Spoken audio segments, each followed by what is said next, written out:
Coming, not slow, not soft. It's coming like a wildfire. And baby, you just lit the match.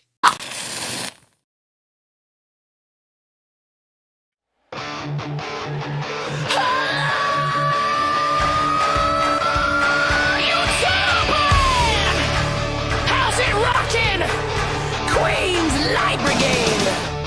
If you came to connect with others, laugh, scream, cry, and throw down, then welcome to the wildest live stream in the land. It's time to strike the match, light that wildfire, and let's torch this algorithm to the ground. Just say so! This is Rocket Queen's Wildfire!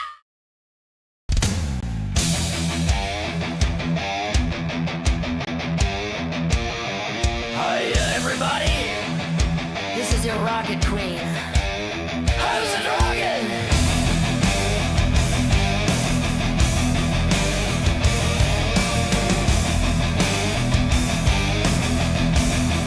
I'm a recovering addict, alcoholic, clean from crack and heroin since 2004, and sober from alcohol since 2011. I share my experience, strength, and hope to support anyone who's struggling. If you feel lost or need someone who gets it, you're in the right place on Rocket Queen's.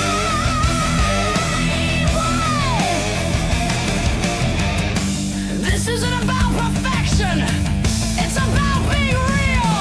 I break the stigma of addiction and recovery with honesty, humor, and rock and roll vibes. Join the Queen's Light Brigade.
curse to see who kills you first. If you've been waiting for a sign to change your life, I pray to God that today is the day I can't watch you drink your life away. If you've been waiting for a sign to change your life, look no further. Suicide is a form of murder. Don't let this poison the roots of your family tree.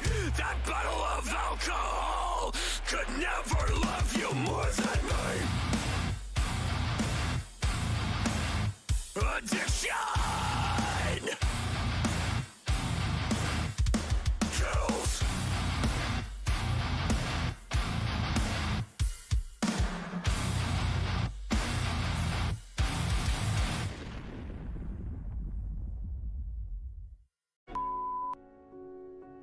You heard me, fentanyl. One of the most common drugs and overdose deaths can be found anywhere your kids are, at school, online, and on the street. Learn the facts and start a life-saving conversation with your kid.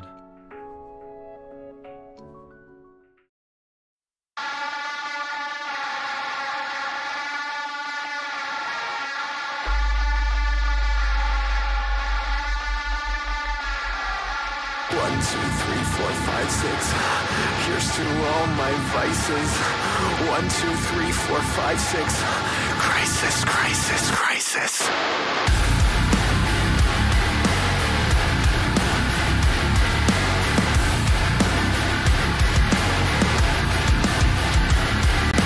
I can guarantee there's gonna be a crisis. I can guarantee there's gonna be a crisis. I can guarantee there's gonna be a crisis. I can guarantee there's gonna be a crisis. I wish a medicine could fix me before a razor blade could nix me. I wish a holy man could save me before the devil could erase me. I'm so tired of doctors and pills. The diagnoses have lost their thrill. What's a murderer with nothing to kill? Well, a murderer with nothing to kill can't calm down. Breathe out. I close my eyes and count to 10. I'm not okay, but I pretend. I clench my teeth and hold my breath. I bleed away till I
Yeah, hello. I'm really not sure if this is what you all do, but I really don't have anywhere else to turn. Hi. I don't even know why I'm calling right now. I'm sorry. My thoughts are going a mile a minute. My kids are out of state. My buddies from the army are all gone now. I'm really alone. I left the service last year. My mom just passed away a few months ago. I miss so much time with her. I keep getting calls about the bills, and I'm trying to get a job, but I feel so stuck. Okay, ma'am. I'm glad you called. Okay, sir. Let's stay on the line and walk through some things. Thanks. Okay, Thanks a lot. thank you. Stop what you're doing right now and watch this message. Hiya, everybody. Java Jet in the booth coming at you live. This is WRQX, the Wildfire, where the music's hot, the talk's hottest. And when I'm into studio, the temperature rises, 'cause I am the hottest around here, baby. That's right, you heard it on here first. Anyway, I want to tell you guys and gals about this YouTube morning live stream. And fudge! Ugh!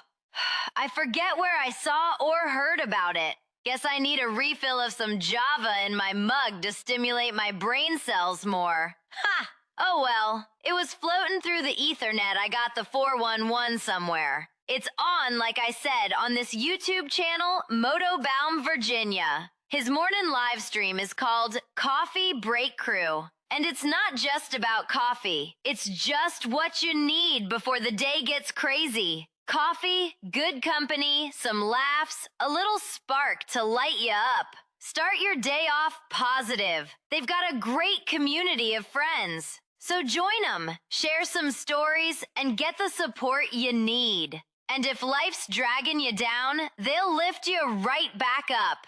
And between you and me, when I had my own coffee break the other morning, I decided to sneak a peek. Yeah, I can be a little devil sometimes. Turns out, Motobaum, Virginia's not just slinging coffee. He's a tattoo artist and a biker. Hence the moto, right? Bet you didn't think I'd know that. Fooled ya, huh? I'm no dumb blonde, 'cause these fiery highlights don't lie. Anyway, from what I saw on his stream and Instagram, you'll find out he's one hell of a tattoo artist. I've been thinking about letting him put one on me, but it's in a very private spot. TMI? Maybe. And that's the best part. You never know who's gonna show up or what the conversation's gonna turn into. I love spontaneity. Don't you? It makes life more exciting, fun, wild. Every coffee break is different. Always fun, always unpredictable, and always caffeinated. So don't miss it. Every Tuesday through Friday, 9:30 a.m. Eastern Standard Time. Wake up with Motobaum, Virginia, and the Coffee Break Crew. Your daily dose of coffee, community, and a whole lot of surprises. This is Java Jet. Keep your mugs hot, your heads banging, and your wild side turned all the way up. This is WRQX, the Wildfire.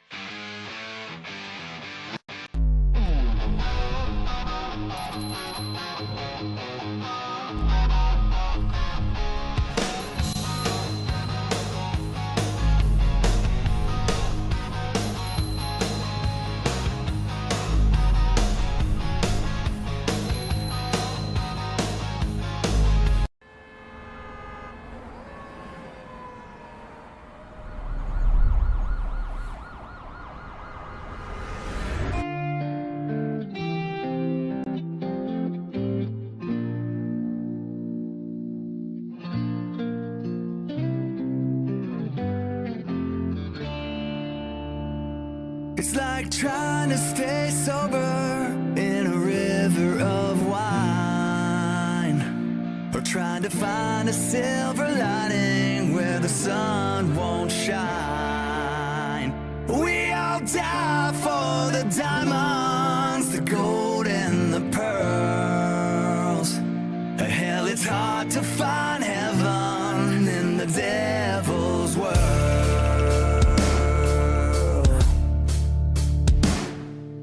Lord knows I've tried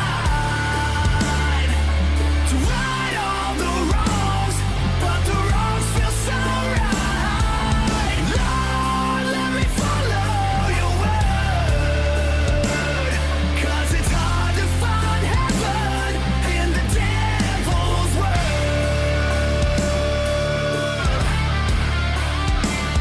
You can call me a sinner, but I was born this way, in the land of Los Angeles, where the darkness plays. Every day a new demon, every night a new girl, and it's hard to find heaven in the devil's world.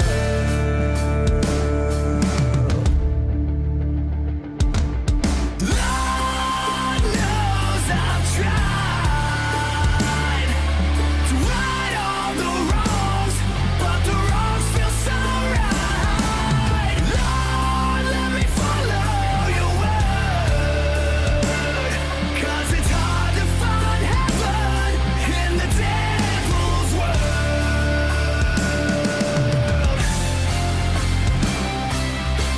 Lord, won't you make it make sense now? What do you want from me now? If this is your plan, help me understand.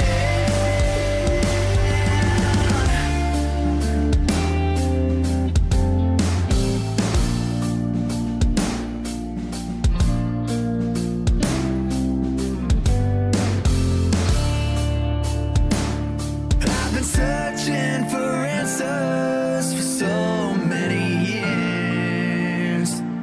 I believe there's a Jesus, but I ain't found him down here. So won't you sit down a sign, show me which way to turn, 'cause hell, it's hard to find heaven in the devil's world.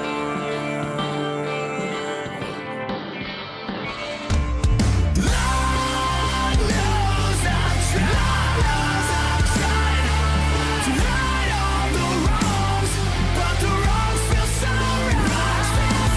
Lord, let me follow your word, 'cause it's hard to find heaven in the devil's world. 'Cause it's hard to find heaven in the devil's world. Why did you leave us in the devil's world?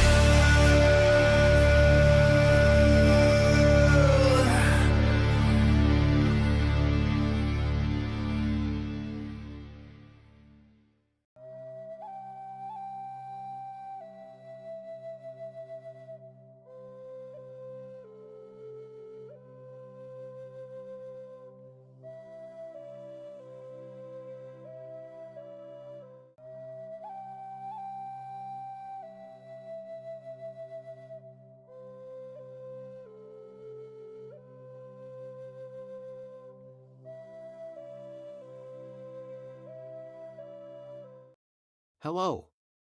On behalf of RocketQueen's 71, welcome. Thanks for stopping by. If you are struggling with drugs, alcohol, and/or mental illness, please contact someone you trust or contact your local behavioral health center. If the situation requires immediate action, please call 988.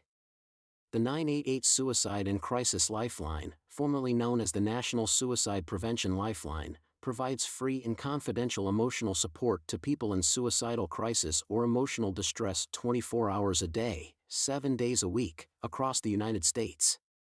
No matter what problems you are facing, Whether or not you are thinking about suicide, if you need someone to lean on emotionally, there's no shame in asking for help. You are not weak for asking for help. You're not alone.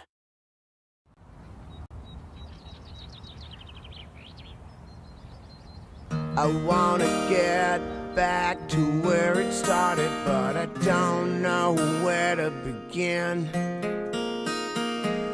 Where everything you do is wholehearted, it's a feeling that comes from within.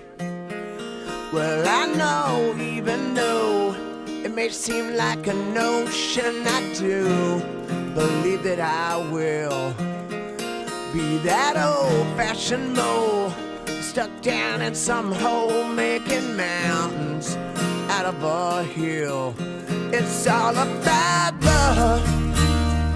Come on, everybody, the greatest gift of all from above is all about love.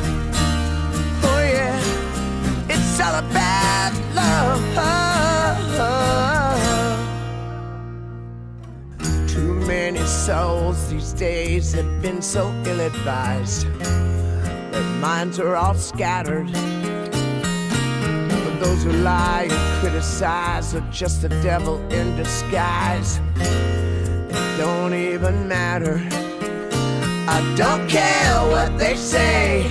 I'm gonna spread love any way that I possibly can. Say hello with a smile, and doing it all the while giving a helping hand. It's all about love. Come on, everybody, the greatest gift of all from above is all about love. A world that's undivided, standing more united as one. It's all about love. Caring for each other, share with one another again. It's all about love. Oh yeah. It's all about love. Beyond the sky, there's a light like no other kind. Beyond the sky, look for the signs. Now is the time.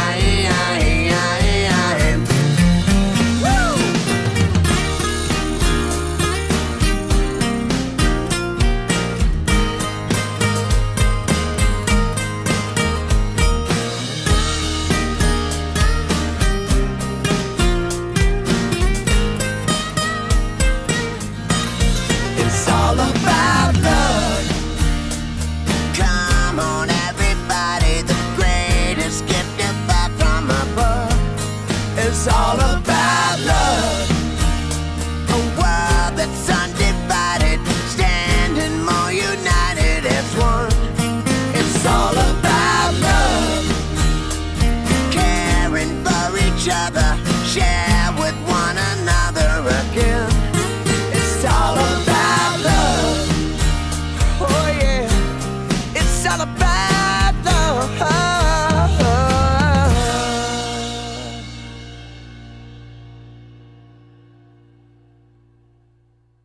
How's it going? Name's Jack Havoc. I've had friends, family, people I love go through the darkest corners of this life. Some came back, some didn't. So yeah, I take this seriously. I was raised in a little town named Wharton, New Jersey. It's North Jersey. We don't dance around the truth. I show up, I get loud, and I fight for what matters. Just like Rocket Queen. This isn't just a stream. It's a mission. Connections matter. We're turning awareness into action. Live with RocketQueen's 71. So don't just watch. Enlist in the Queen's Light Brigade today. Because strength in numbers, that's how we push the darkness back. Peace. And have you ever felt that pressure? Like the calm before the burn? Like something's out there, lurking just past the static, waiting to ignite everything you thought was safe. It's coming. Not slow, Not soft. It's coming like a wildfire. And baby, you just lit the match. How's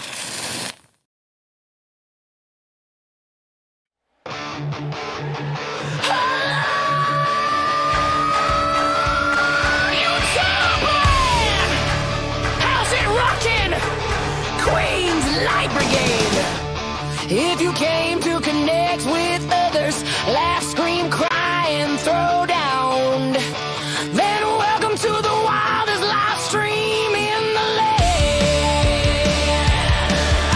It's time to strike the match, light that wildfire, and let's torch this algorithm to the ground. Just say so! This is Rocket Queen's Wildfire!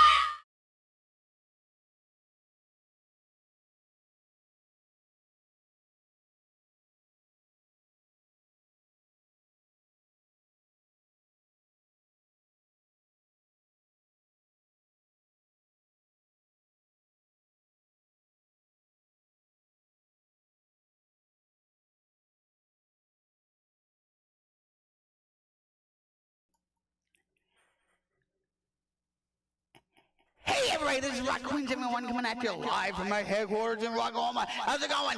It's Wednesday from Monday! And welcome to RocketQueen's Wildfire!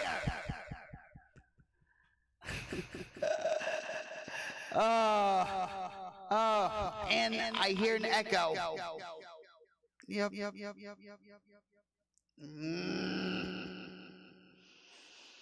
Oh, no. I haven't been in my studio in what, a couple weeks or whatever, and of course, it was bound to happen with technical difficulties and everything else. Am I warmed up? You see me sweating? How's it going, guys? How's it going? I am echoing, and I think, hold on. Yeah, special effects. I might have to get a new interface. I might need a new mixer. Oh my God, why? All right. How do I sound out there?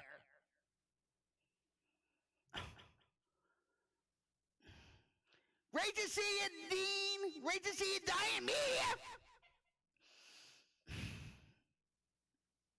It don't sound bad, but it's like echoing and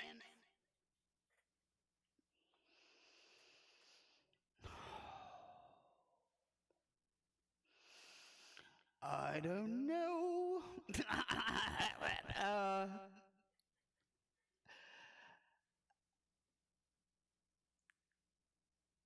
I fixed it, but I still feel like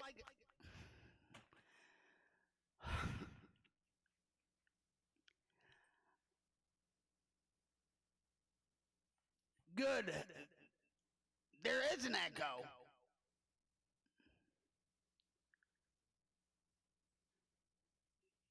Yeah, everybody, Dean, Dying Breed, whoever else is out there, the Cat Daddy is in the chat.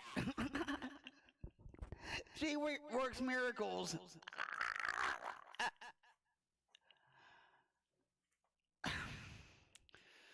I'm telling you guys, I have so much to talk about. And,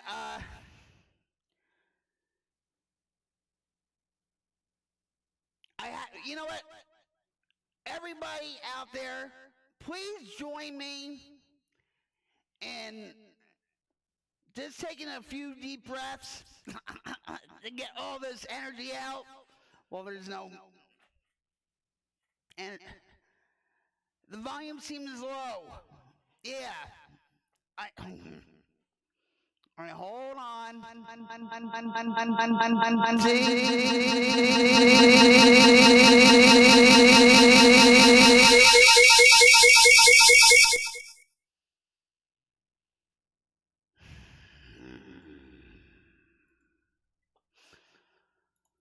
All right, hold on. Why is this?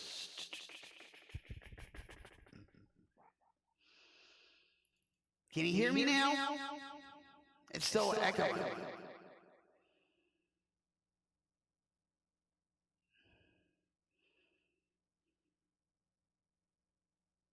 Oh my God.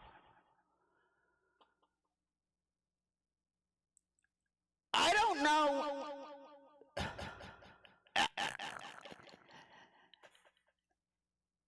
Yeah, I know it was wicked. And it's still my interface.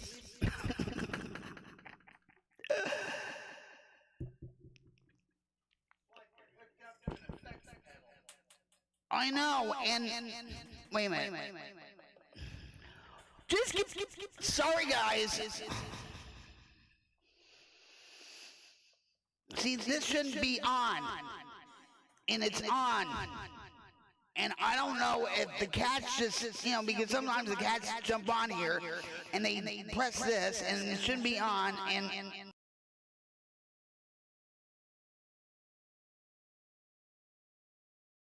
loop back shouldn't be on. Hello? Hello? Oh my God.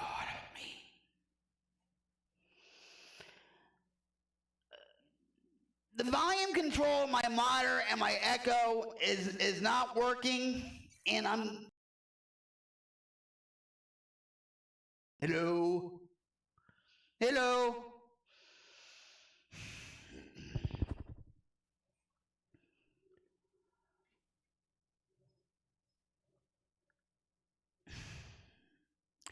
Let's just take a deep breath real quick, okay? I have to, because I'm going to tell you something. My anxiety is like right up here now again. And it's not because of my back, it's because of this, this stuff, and, Oh my God. All right, ready?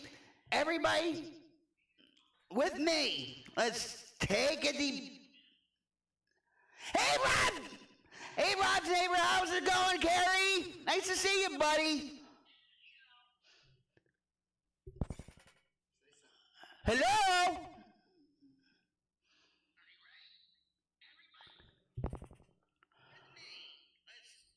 And it's still...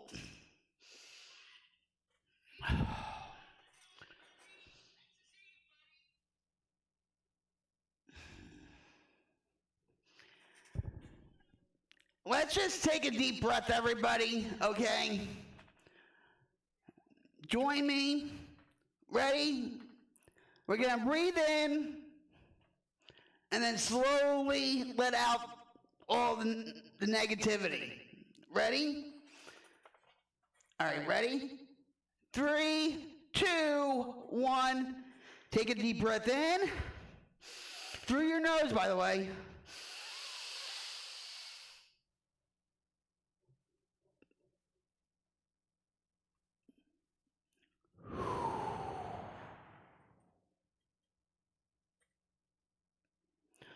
One more time.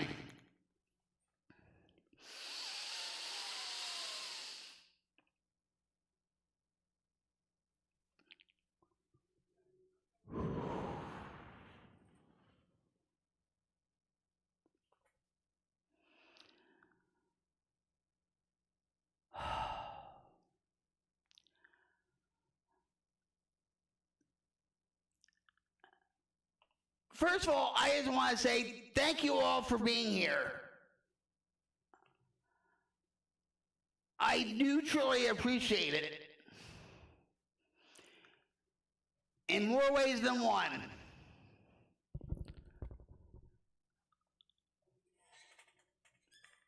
And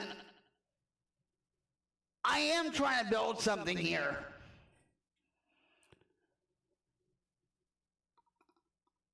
I'm trying to create a spark that blazes into a wildfire. And I've been wanting to do this for a long time. And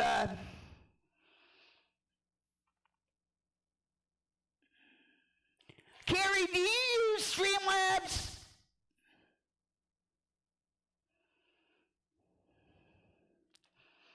Streamlabs has, where you can stream, vertical and horizontal and all that, and,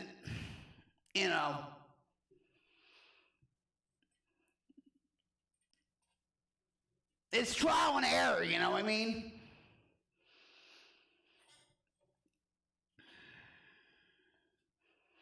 I just do horizontal, and then when I go, amen, sister, keep at it. Your positivity will win. Woo! Positive vibes, right?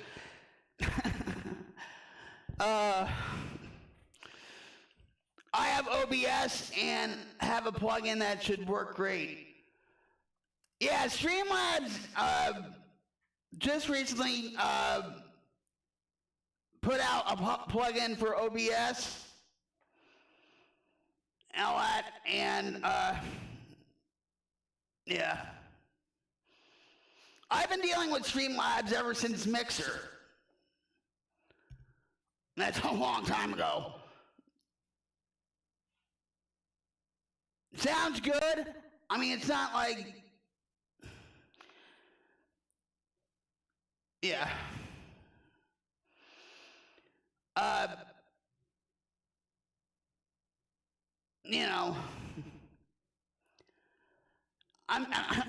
right now, I'm just trying to focus and just like, with all this technical glitches and all this, it's really throwing me off. And I will admit that. Because I want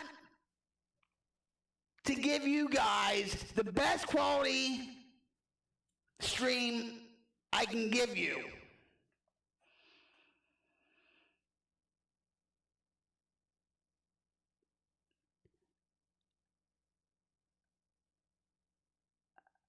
Well, a lot of people told me about OBS, like, they're like, OBS is a lot better than Streamlabs because Streamlabs uses a higher bit rate or whatever. You know what I mean? But I've always used Streamlabs.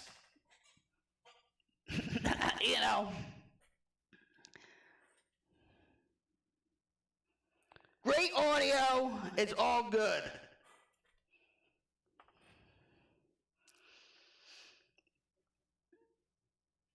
I'm so self-conscious about my audio. As my husband. Because I'll like years ago, when my audio wasn't right, I would have a panic attack right on the stream. And he doesn't know anything about streaming. He just knows about cats. All he knows about is pussy. Cats.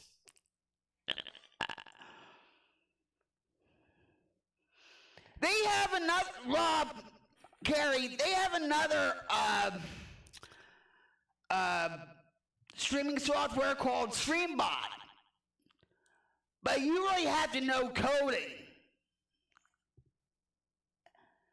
You really have to be a geek to use StreamBot or whatever it's called. Nutty LOL, he's a YouTube streamer and whatever, and he was showcasing it, and I was watching the video. I said, "Yeah, that's not for me." I'll be like, pull my hair out. What's with that? I get, But I do want to have a quality stream for you guys. I have a better internet provider, Cox. That's right, I did. But you're Java Jet geek. Right?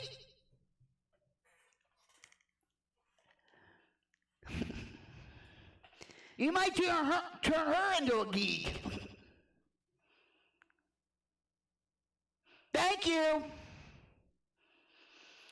Yeah. Well, Carrie, you and I, we can work things out. We could, we could help each other out with certain things and whatever.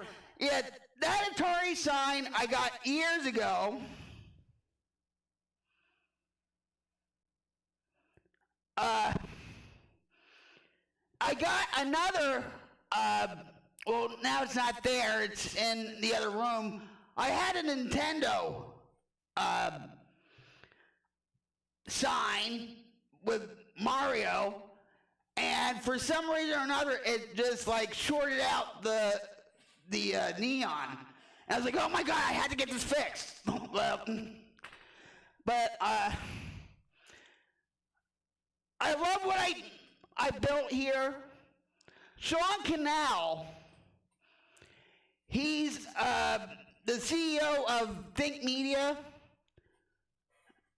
and all that. He helps, YouTubers out, streamers, content creators and stuff. And not once, but twice, when I was in a meeting with him, he looked at my background and he says, I love your vibe. I love it. Every time I come on here to see you, I love it. And that made me proud. Because to me, everything's in the details. You know what I mean? And with this Wildfire, I was telling my husband this. When I started on Mixer is a defunct streaming platform that Microsoft had. They made a lot of business decisions that were just, they screwed up, okay? And my slogan was, let's create a wildfire change. Do you know how I came up with that? Because I was qualified, they accepted me into the Embers for All program. So if people donate Embers to me, and Embers is like, bits on Twitch. So if people give you like, say, 500 Embers and stuff, it's $50, okay? So Embers is a part of fire, right? So I said, well, let's create a wildfire change, right? That was prophetic. Because back in March, we, in this area, well, almost all of Oklahoma, Rocklahoma and stuff, we had a big wildfire.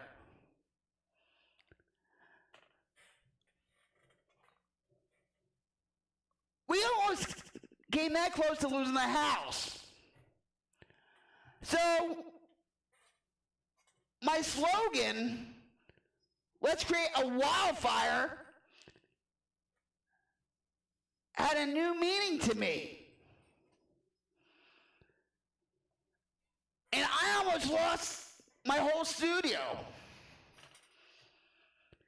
Because the wildfire jumped and hit the corner of part of my studio.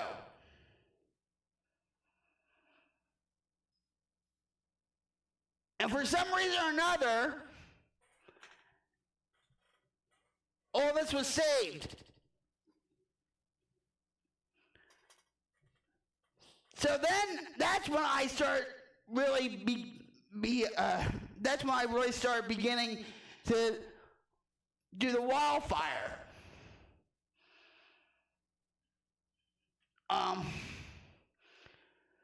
You know, and so I'm proud of it, you know, and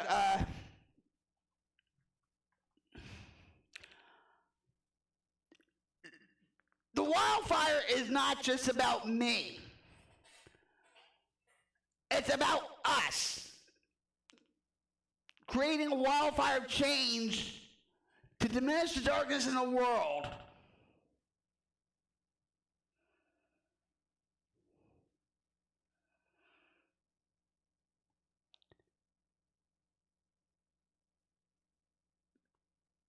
Yeah, and I'm going to tell you this too. This was a running joke. This whole area is like a family compound. Okay? My mother-in-law's house is on the side of us. My sister-in-law's house is like in front of us. But Jim's family is like the whole area here. And I said to Jim, I said, I know who saved this whole property, this whole block. It was your mother. Because my mother-in-law, she passed away in 2001, 94 years old. She was God-fearing. She read the Bible every day. Her wisdom, and I said, your mother gave this whole place. She probably went up to God saying, God, now you gotta save this whole property here.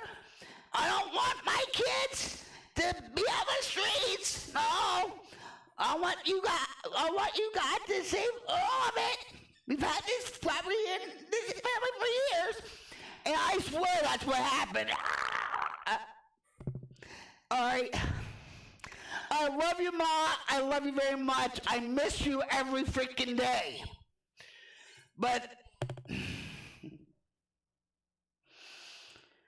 I do miss her every day. And so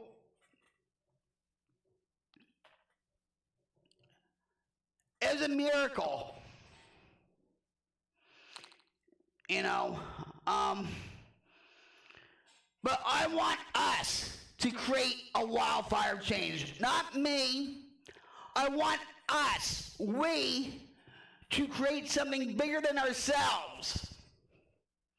To give back to the community. To help each other out. You know, support one another. Uplift each other. You know. It's all about love and respect and dignity.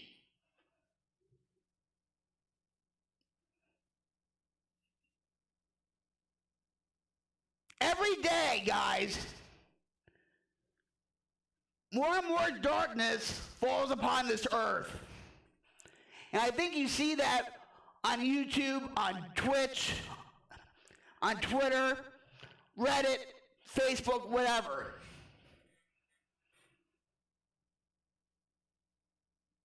And we have to fight against it. Excuse me for a moment.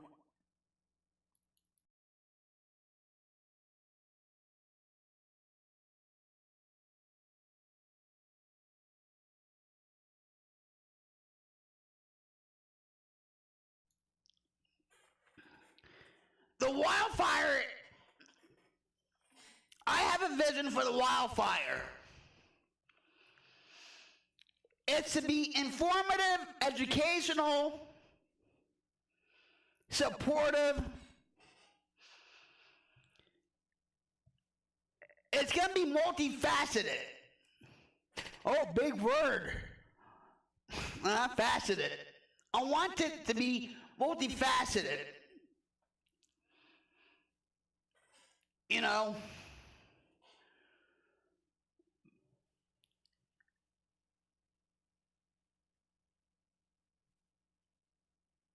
and the mission is always going to be about truth.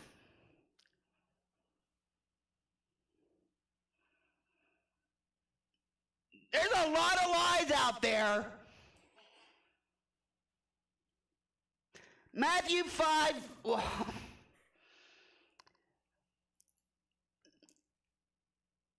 I had to look that up. And I can't. Oh, damn it. Hold on. I had to look it up.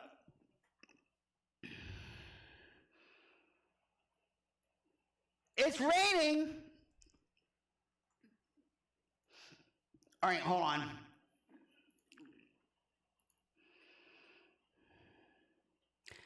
Matthew, dying. All right. So Dying Breed actually put in the chat a Bible verse. And I appreciate you, Dying Breed, for doing this. All right? So it's Matthew 5, 14 through 16 in the New International Version. 14 through 16. You are the light of the world. A town built on a hill cannot be hidden. And that's what Ronald Reagan was talking about in the 80s. He brought that up in a lot of speeches. You are the light of the world. A town built on a hill cannot be hidden. Neither do people light a lamp and put it under a bowl. Instead, they put it on its stand and gives light to everyone in the house. In the same way, let your light shine before others, that they may see your good deeds and glorify your Father in heaven. Wow.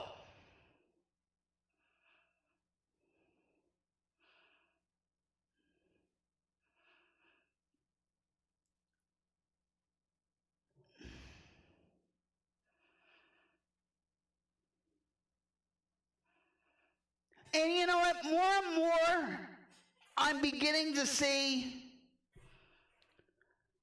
you know, like the other day, I was outside doing a live stream or whatever, and all of a sudden, like, Sick Bastard 71 showed up. I'm like, what? All these people were, like, popping in and all that. And I'm like, what the heck's going on? It was blowing my mind.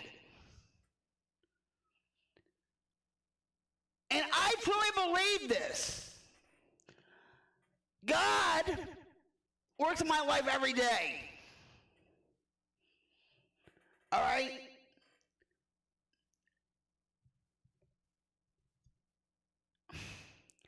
Everything is in God's own time.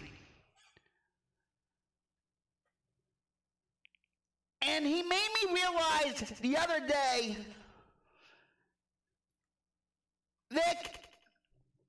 Vicky, Rocket, slow and steady as it goes. You're making more of an impact than you think.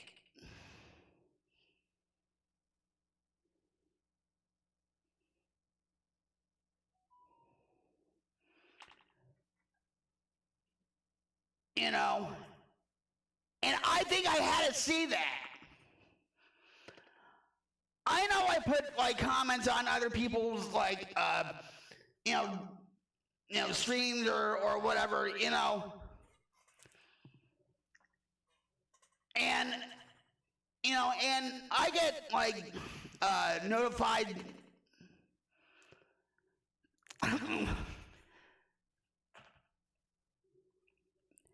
I don't do. Corey, what's up, buddy? I'm sorry. You know, wait. You know, I feel bad about this. I really do. We forgot to get hugs. Hugs. So group hug, everybody. Get up. Or, you know, get up. Come on. You guys, thanks for being here. I truly appreciate each and every one of you, and I'm so grateful for our friendship. You're not just viewers, you're not just supporters, you're friends. And don't ever, ever forget that.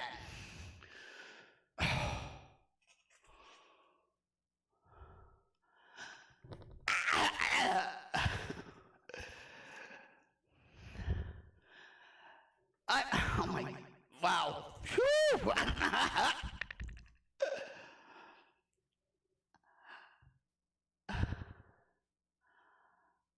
Oh, I'll give you another. You mean to tell me Java didn't give you a hug?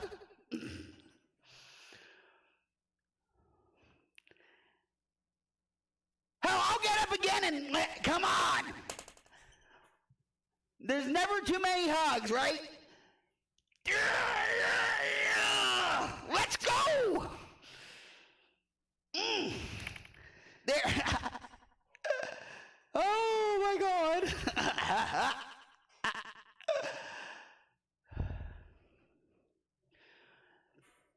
Oh my. Woo. I have water, right? And I need.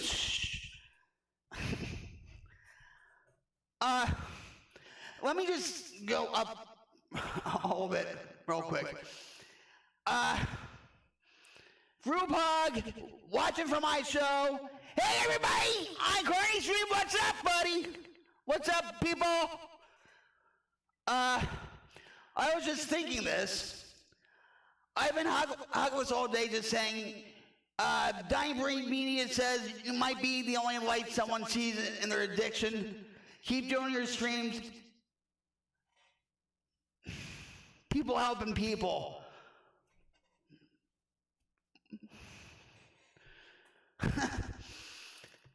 I'm gonna say this too real quick. When I get compliments from you guys, I get very grounded and I get very humbled because I'm nobody special. You know what I mean? You're quite welcome, Dean. And I'm just trying to be a better person. Maybe I'm trying to redeem myself from all the crap that I did in my life during my addiction. You know what I mean?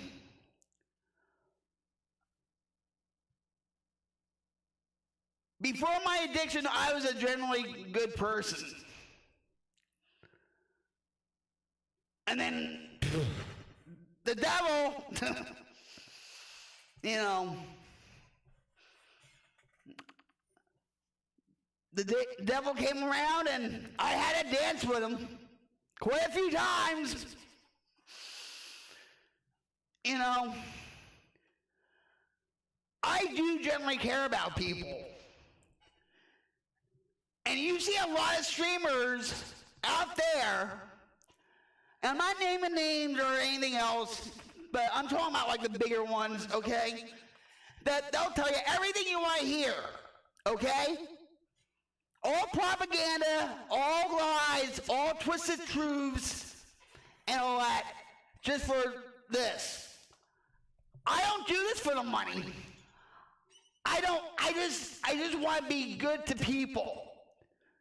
To show that they're worth it. You know? Life sucks at times. I know that.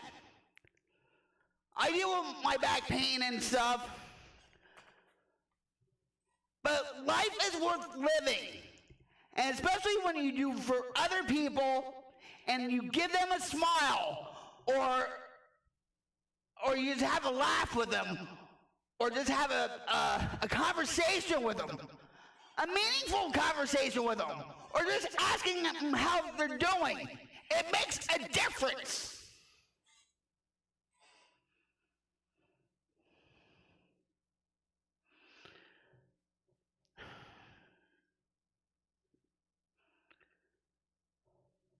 I'm just saying.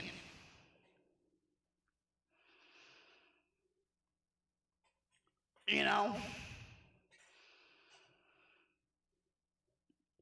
We all get caught up in the riffraff and the darkness. I do at times. Hey, Taylor, what's up, buddy? You want a hug? Let me give you a hug. How's it going?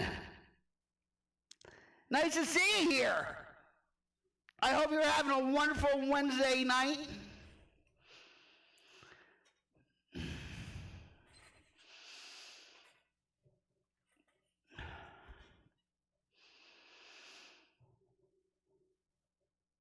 Roman, dying again. Hold on. Wait. All right, hold on. I think Diane, we should call you preacher. And that's in a good way. Romans 8:1. And believe me, guys, on this stream, we talk about everybody. What's up, Crystal? Woo! Wow! Well, come on. All right, come. Everybody get up. Up. Wow. How's it going, girlfriend? Nice to see you.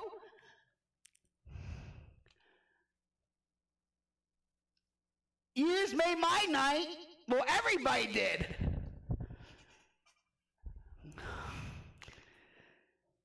I can't.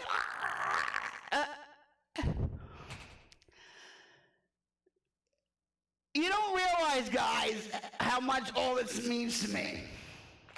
And I'm almost in tears, okay? And,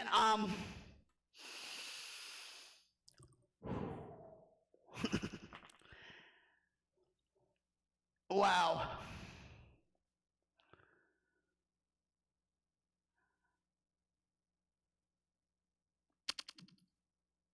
Don't beat myself up over your past. You're a child of God.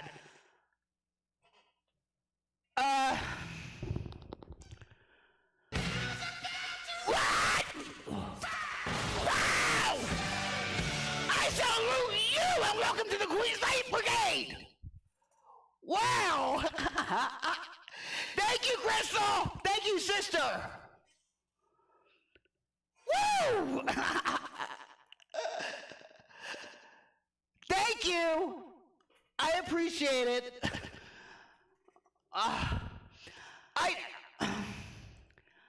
Yes! Moto, I do agree with you. Oh my God, there's so much I had to say.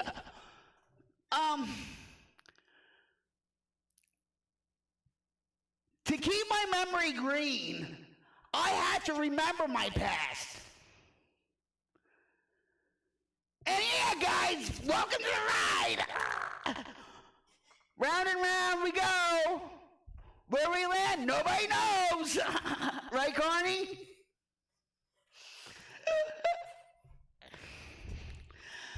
Wow. I've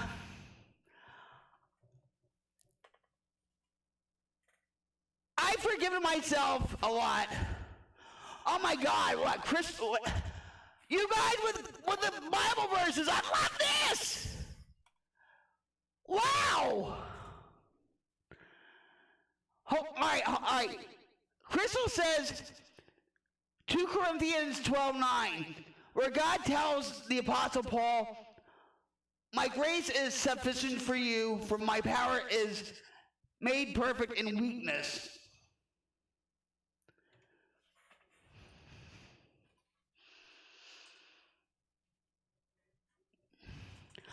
I have to, wait, you know what? I'm going to go to my, I saw something the other day. Oh, I'm going to throw in a Bible verse. We're playing tag with Bible verses, right? Let me see if I can find it. Hold on. Awesome, guys. I'm telling you.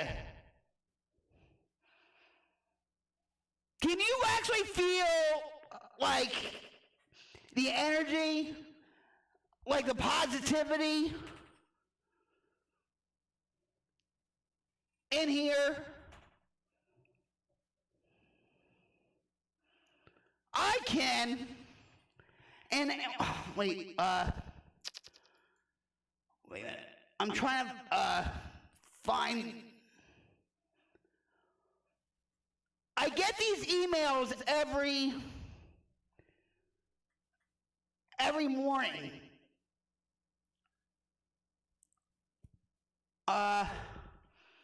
Hold on. Wait a minute. Where is it? How come I can't find it?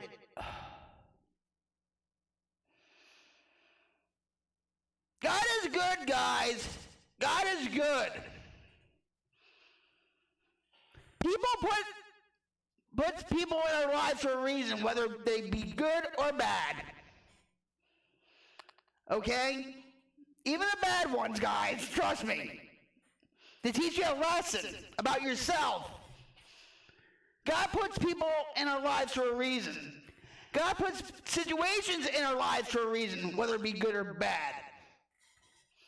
And I'm trying to find this one verse, and I actually showed my husband this the other day.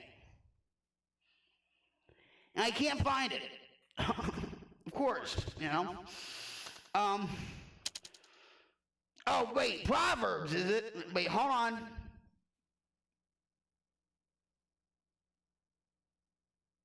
Is this it?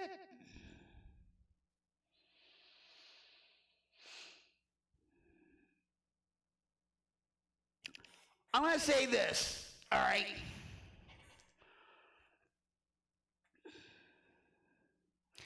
And this is from the other day, 18 hours ago. It says this: a cheerful heart is good medicine, but a crushed spirit dries up the bones.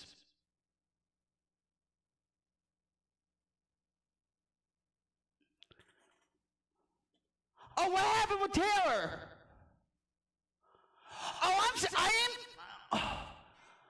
I'm proud to say I'm coming up on my 6-year anniversary. Bad relationship where it was forced on me. And I was beaten for trying to leave. Almost shot in the head by the piece of crap. God is great.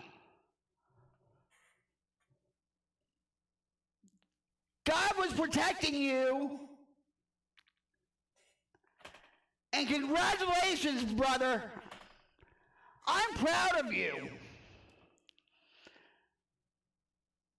But aren't you in a way glad that maybe that one situation got you sober?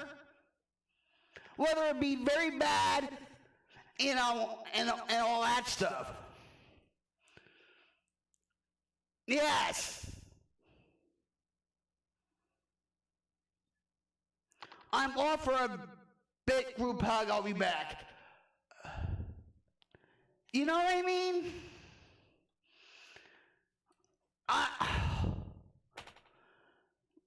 Keep on keeping on, you know?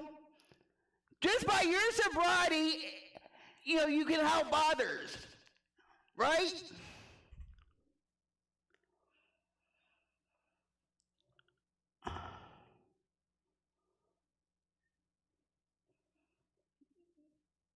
And if you ever need to talk or vent or anything, you know, you can talk to Moto.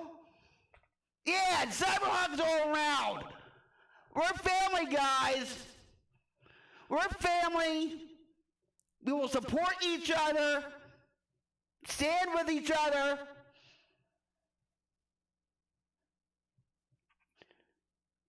You guys are not alone.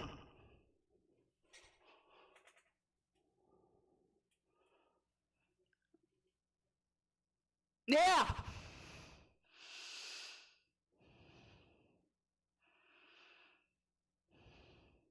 I'm sweating here. So, just to go back to this real quick. A cheerful heart is good medicine, but a crushed spirit dries up the bones. Reflection. And if you guys ever want to have this, these Bible verses come in your email every morning, whatever, I'll put it in the description and stuff. It's a great way to start the day. To put your life and your brain in focus. You know what? Reflection. Some days a cheerful heart feels like the furthest thing from reality. When you wake up heavy, your mind racing, and verses about joy can almost feel like pressure. Proverbs 17:22 isn't scolding you. It's inviting you to healing.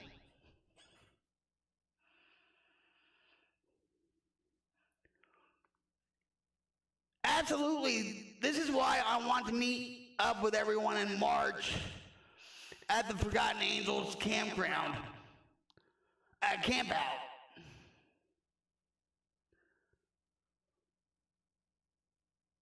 Favorite verse? All right, slow down with the John 1:12, the New King James Version. But as many as received him, to them he gave the right to become children of God, to those who believe in his name.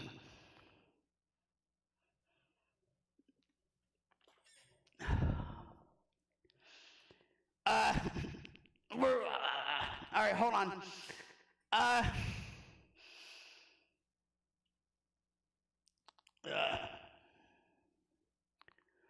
A cheerful heart is good medicine not because it denies what hurts, but because it lets God's presence into the hurt. Biblical joy isn't pretending everything is fine. It's being honest about what isn't, what's holding on to a deeper truth. God is still with you. He's with all of us. So good, still writing our story. Sometimes that medicine looks small. A sincere laugh with a friend, a walk outside, and I've been talking about this, right? A worship song that meets you in a car, a moment when you remember, I'm not carrying this alone.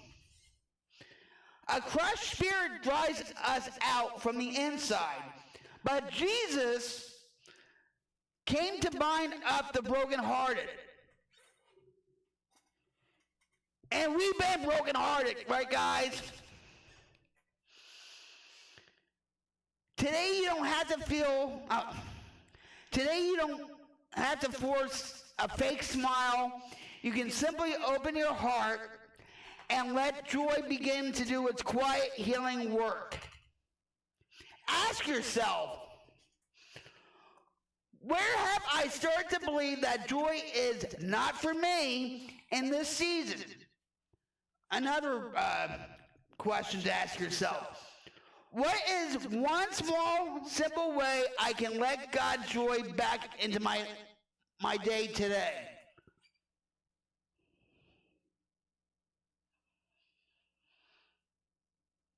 And Dean, you've been through a lot of heartbreak lately.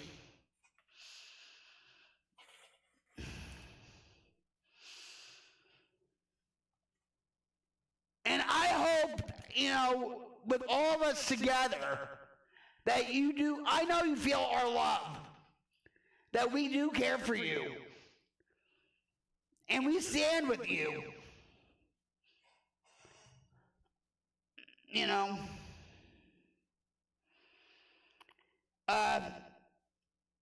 I might as well go through prayer of the day.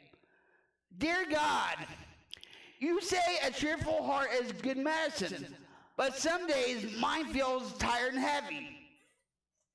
We all go through that, right? I smile when my soul feels worn out inside. Thank you that you see past the surface and care about the parts of me that feel crushed. And I have, trust in him. I have, and we're going to go this in 1 second. Today I bring you the worry and weariness I've been carrying. Breathe your joy into these places. Help me notice glimpses of your goodness, and let your presence be the medicine my heart needs. In Jesus' name, amen.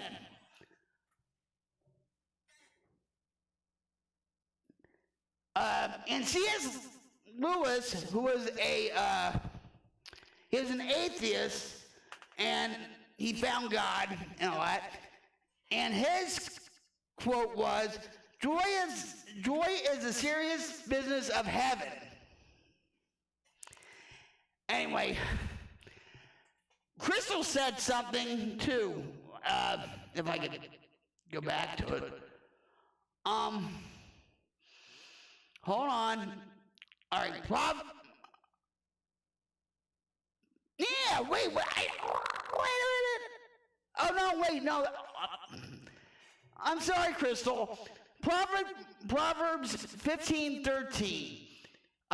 New International Version. I'm not perfect, guys. A glad heart makes a cheerful face, but sorrow of the heart, the spirit is crushed. This highlights how inner joy affects outward appearances and emotional resilience. Wow. Well, that pretty much ties into what I was saying, right?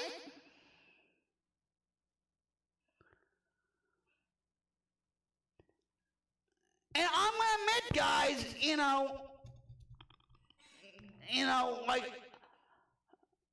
Moto says, yeah, trust in him. Trust in him. Well, sometimes, I fight God. And that's all about ego. It's all about ego. And ego means easing God out.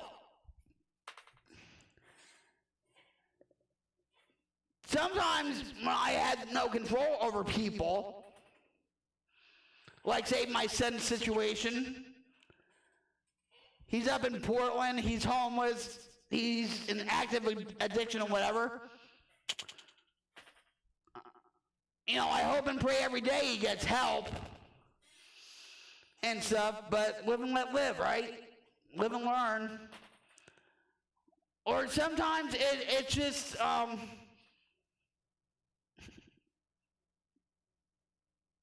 especially when I was in my addiction, I was fighting God every day. Well, guess who won? Not me. It was him,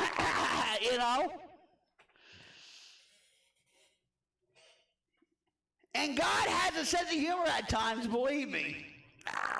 He does. Why do you think God put me with Jim? I'm like kidding. But, you know what I mean?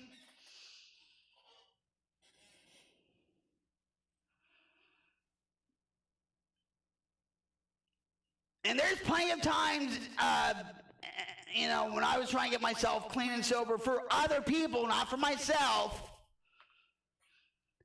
that,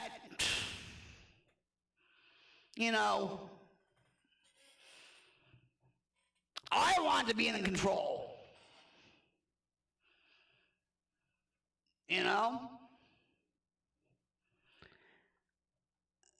And like they say, a hard head makes a soft ass, and believe me, my husband loves my soft ass. I'm just saying, I was very hard-headed. Many addicts and alcoholics are. You know?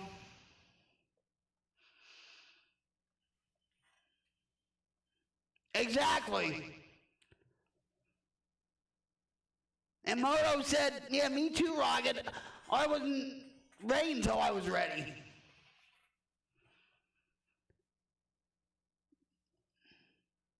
But the seeds were implanted. I had to go to AA meetings. I went to a lot of detoxes, rehabs, and I was in jail cells or whatever, you know.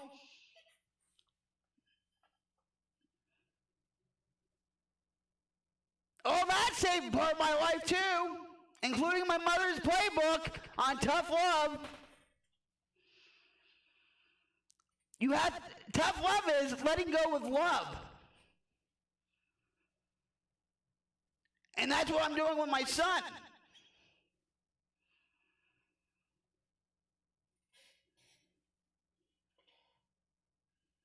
You know? And it's hard sometimes. Because if I see anything about Portland or whatever, it's like, oh my God, I wonder if I could see Sean in that video clip on the news or whatever, right? Just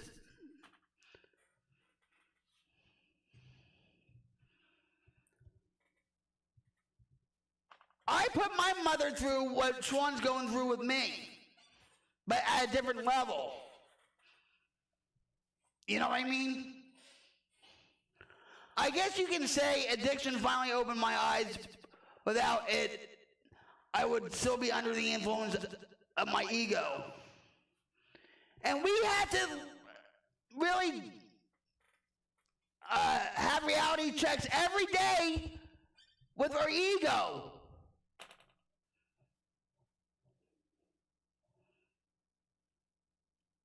Yeah.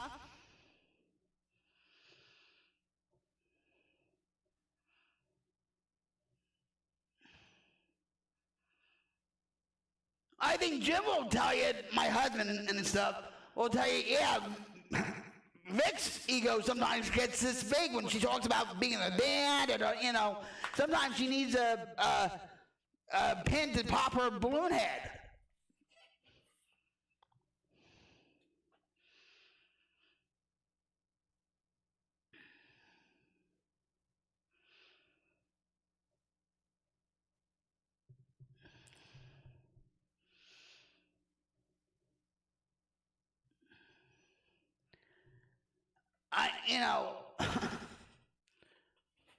I can understand that, Moto. Proud of you for walking away from addiction. Yeah, how many years has it been, Moto? With me, I've been off crack and heroin since 2004, alcohol since 2011. Thank God. I should have been dead years ago, just like a lot of you guys out there too, right? Addiction leads to jails, institutions, and look at that, death. If you're at that point, you're pretty much fucked. Excuse language and stuff. I'm just saying. 1 Peter 5:6. Humble yourselves, therefore, under God's mighty hand, that he may exalt you in due time.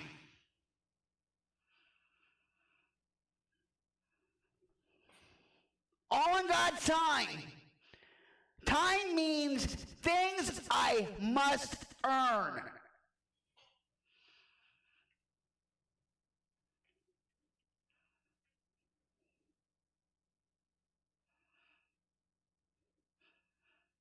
Moto, we talked about this, a few months ago, about King Baby. It was a book that I had to read in rehab at Turning Point in Cedar Grove. And the book was called King Baby, and they talked about being self-centered. It's about, an addict's attitude where it's like, I want what I want, and I want it now, like demanding. When they told me self-centeredness was the core of my disease, It made so much sense because self was driven by ego, and God's spiritual principles practicing that saved my life. God-centered and escaping myself was paramount. I couldn't do it without the help of others, at least in the beginning. Yes!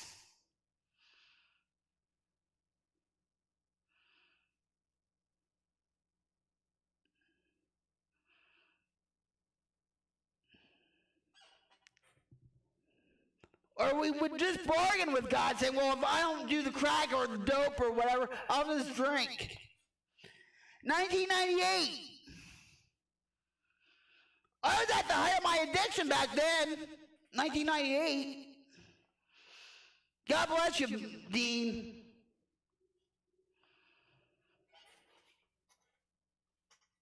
Actually, that's when my daughter got adopted out of the family, in 1998.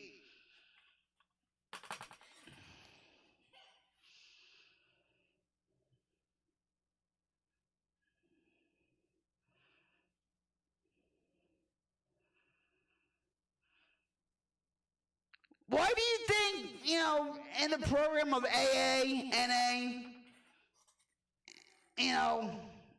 Celebrate Recovery, they tell you, don't go back to people, places, and things.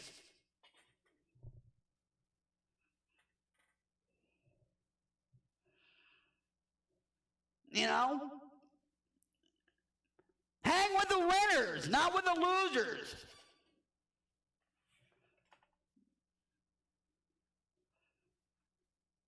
I'm sure some of you out there, you went to meetings and you saw people speaking at speaker meetings or just sharing about their recovery and how grateful they were and whatever, and you saw that little twinkle in their eye saying, I wish I could be like them. I want that. But then, like for me, it's like, no, I don't want that now. I still want to do my own thing. Hopefully not kill myself, A hurt habit or hang up, yeah.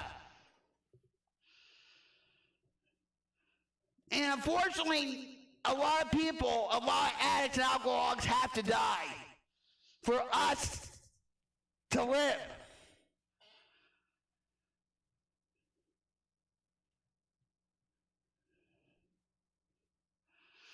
I used to do whatever I could get my hands on. I used to do whatever I could get my hands on for a long time.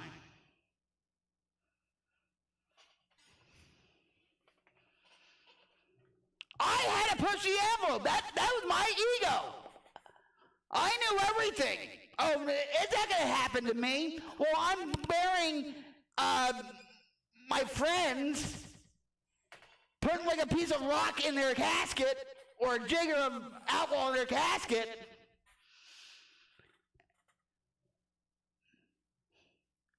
I saw my mortality through a haze, right? But every time I used, I thought about them. I saw what I saw when a couple of my friends overdosed and stuff.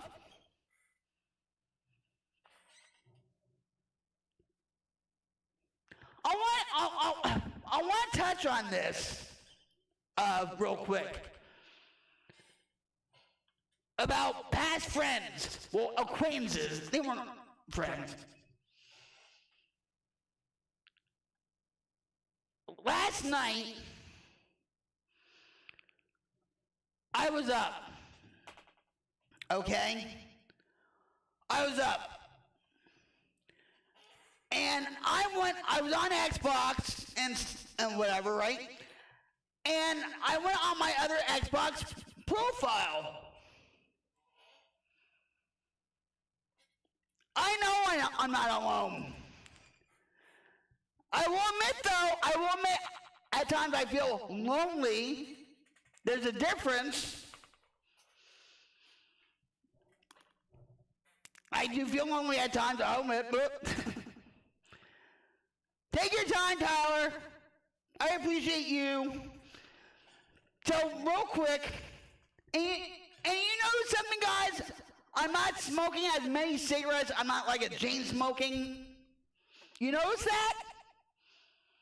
I'm still smoking a lot of cigarettes. So, I'm not, but you notice that?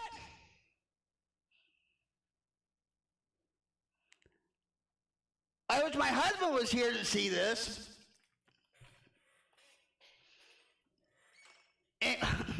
But now that I think about it, I want to have a cigarette. All right. So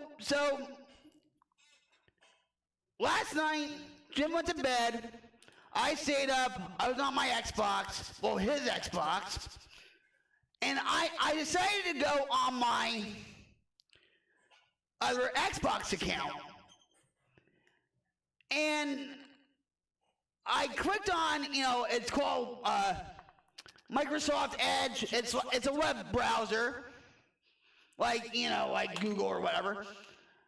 And I clicked on it, and there was a tab. And it said Daquan. Now, I haven't been on my other Xbox account in a long time.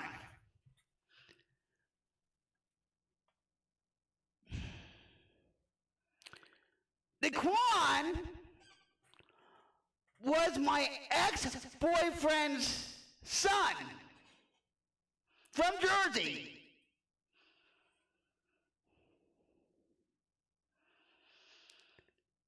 All right, let's smoke it up, sister. You need a light? Here. You need a light? Light it up. Hold on. Now, my ex-boyfriend's son actually ended up on the news in Tulsa back in 2021. You know why? Because he was actually transporting a fugitive of the law from Jersey. Because his friend actually killed and shot somebody. Right? This is going to be mind-blowing, guys, okay? So it's like, listen, I'm very open and honest about my past, and I think everybody knows that. And I told Jim about that years ago when I saw it on the news about Daquan being arrested with this killer in the car, right? My ex-boyfriend, his mother used to live in Arkansas, but then they moved to Flint, Michigan, all right, years ago, all right. So, I was like rereading the story and stuff, right? So, on the bottom of the article, it says, updates for the story. So I said, okay, I'm going to click on it.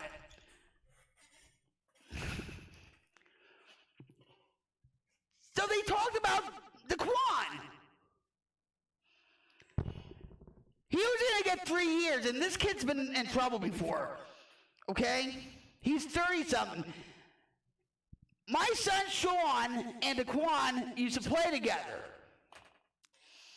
And all that. Okay? Anyway. And it showed a picture of Daquan. And he is a spitting image of his father. I couldn't believe it. I was like, wow. So his friend, the killer, the trial was postponed because of COVID and all this other crap, okay? And the killer was going to get life in prison, whatever, and stuff, and he kept, trying to negotiate another plea deal. The killer got 25 years, and it just happened last week in front of the judge. His friend got 25 years and state pen. My ex-boyfriend's son got a suspended sentence of 3 years, but he has to do community service. So I'm reading the article more, and stuff. And so the author of the article said, well, Daquan's mother was in the courtroom, and Daquan said to the judge, well, I'm like a sole caretaker of my mother because she had a lung transplant. I'm like, oh my God, really? Oh my, wow. And so all these letters of support for Daquan were sent to the judge, And I'm like, yeah, this kid's gonna get away with murder. He didn't kill anybody, but right? All that. And so I read more, and Daquan said to the judge, and I didn't know this judge. I know every judge in Morris County, okay? I mean, seriously. So Daquan said to the judge, well, I recently lost my father and my 2 grandparents. Because but before I read that, I said, well, where's Ronnie? Why isn't he, And then when I read that, I was like, no frickin', I was, what? I was like, no way. I was like, no, really? So, of course, when I read that, I went down the rabbit hole.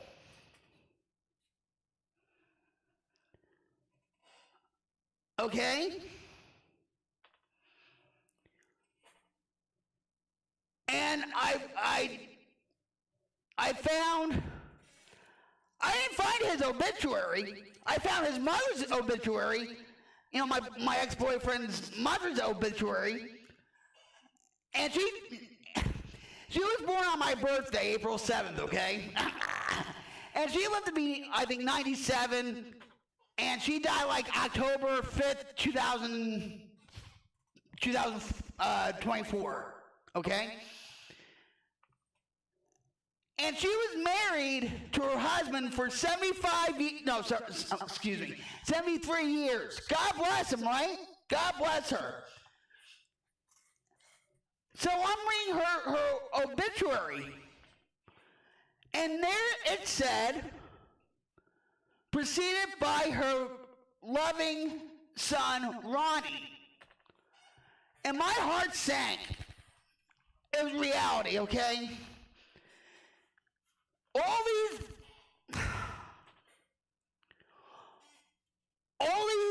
flashbacks were coming back to me. All these memories. Okay? Did I cry when I read that? No. I was more in shock. I was like, what? Here Jim was in bed. I'm saying, oh my God, what? I was like, forget it.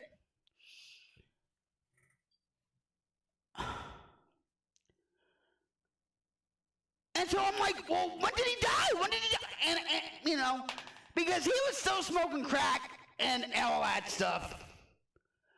And he actually had to, he had prostate cancer. Okay, and all right, so, and all that stuff. I'm not gonna go. There's certain effects when you have prostate cancer and stuff like that. A certain thing that goes along with your manhood dies off, if you know what I mean. I'm not gonna go there. All right, but so I'm thinking, well, when did he die?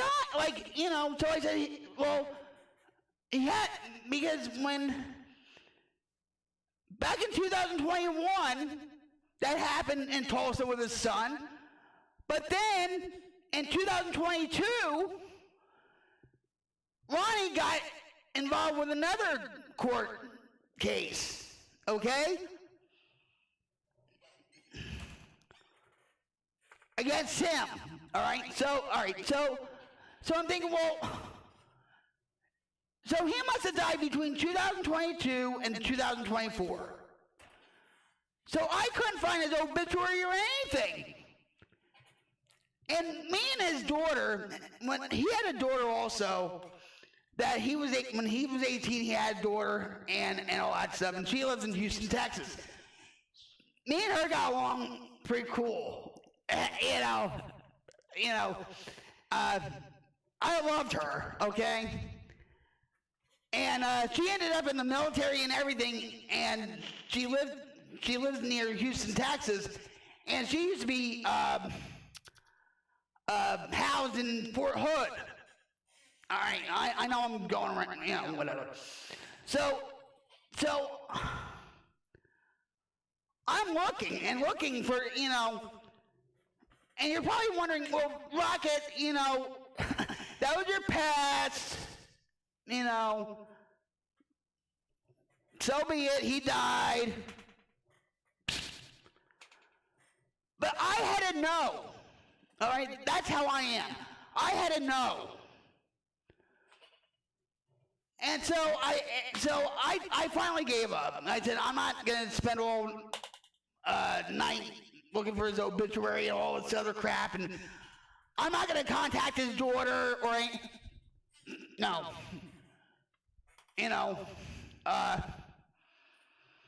I know she would probably talk to me, okay? That I know for sure. But it's been years. But anyway, so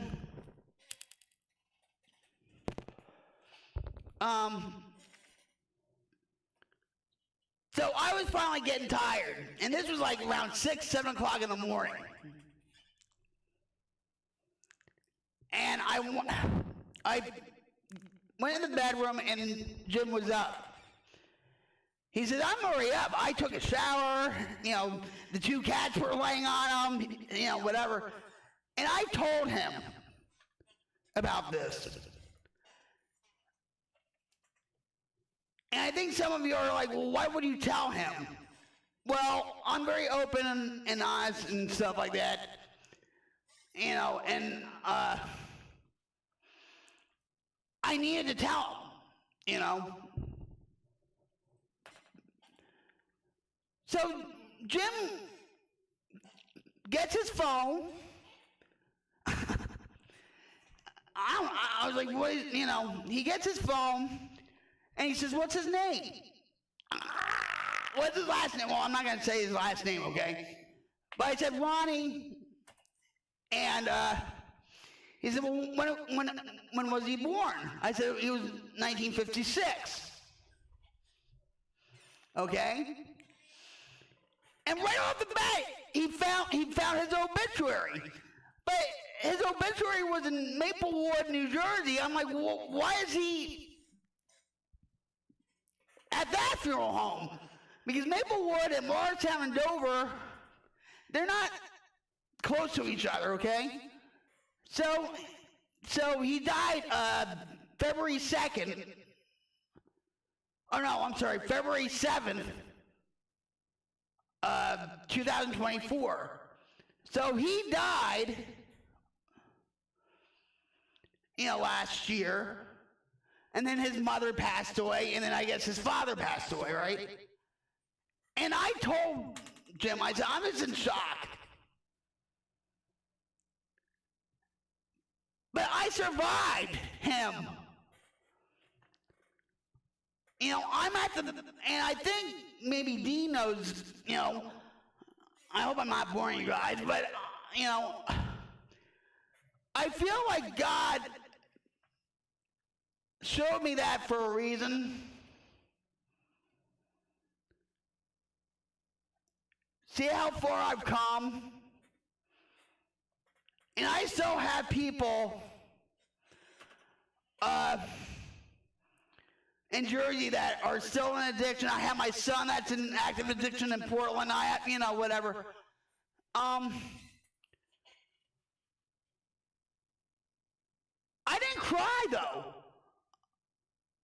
just like, wow, I'm still here living.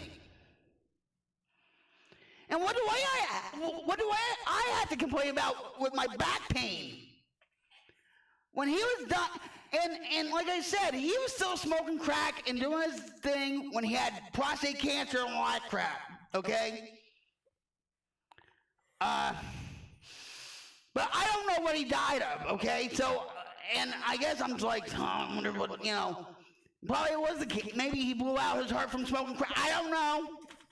Maybe he died from fentanyl. I don't know. But here I am.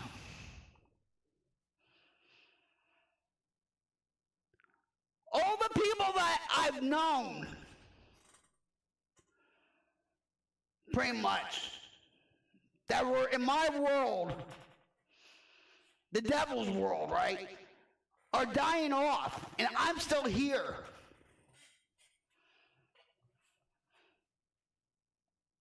That accounts for something.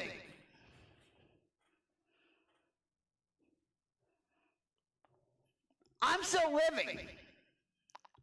And I still have a reason to live. I have a reason to help others. That's why God gave me this gift of recovery. I have a loud mouth.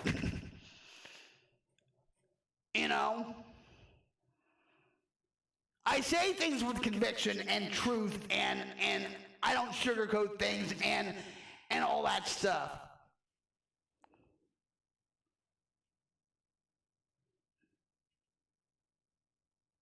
The gift of recovery keeps giving back to me. The gift of recovery gave me you guys out there.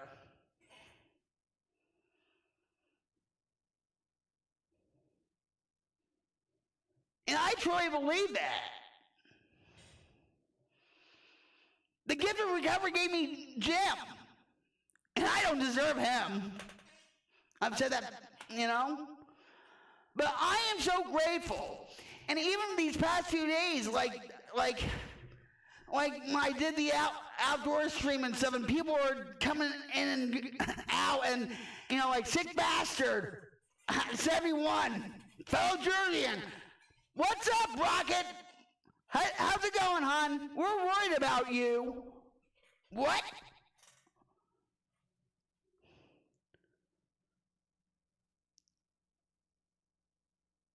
It hit me.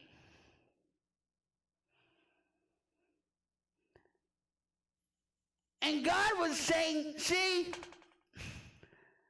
just keep it going. Keep it going. Keep it going. Just slow and steady as it goes.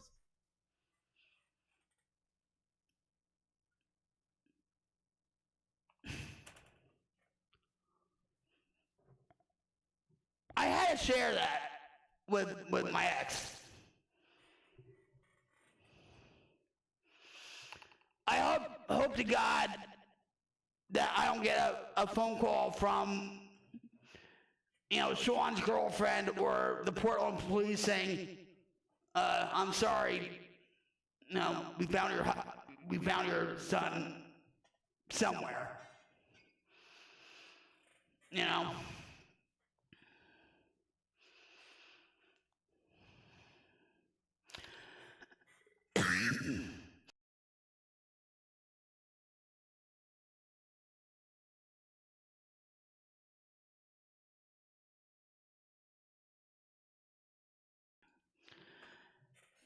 So every day God is working on my life.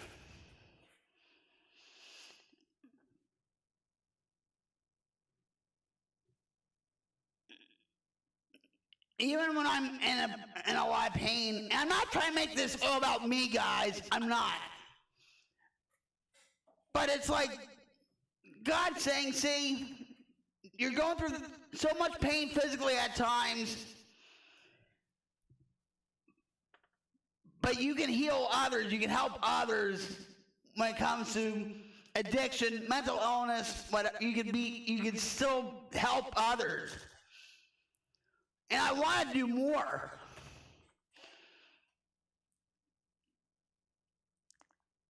I know. I hope I'm not boring you.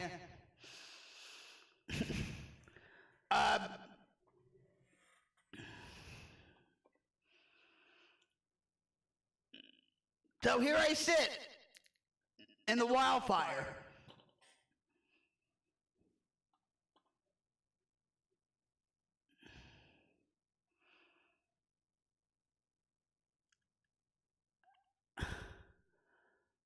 I told Jim tonight. I said I'm gonna go back in my studio and stream. He'd go, really? You are? And I haven't been in here in a while. And then certain things happened technically and all this stuff, and I was getting stressed out. I was like, you know. But it's all worth it, right?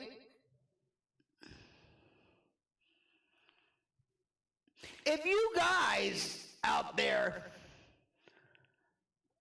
have any suggestions for the Wildfire,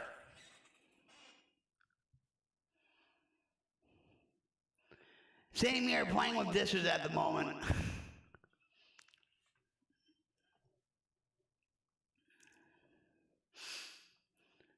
I'm just saying, you know, I'm very open-minded and all that. This is just the beginning, guys. You know. And just with you guys bringing up Bible verses, not a lot of YouTube content creators. Well, I love you, Diane. Thank you for your input with the Bible verses. I truly appreciate that.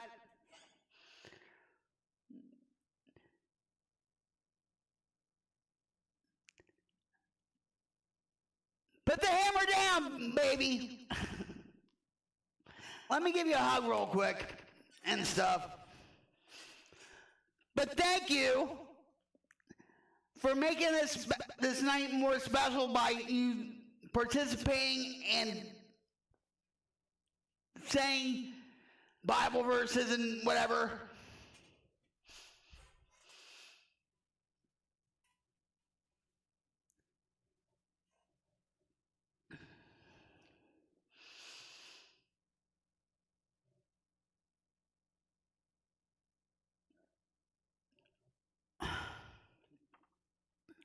I'm sweating. I'm you know, but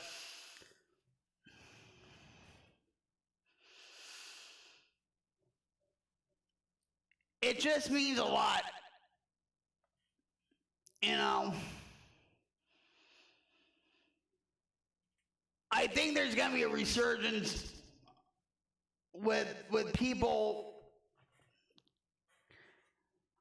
finding God, having a relationship with Jesus because of the Charlie Kirk assassination.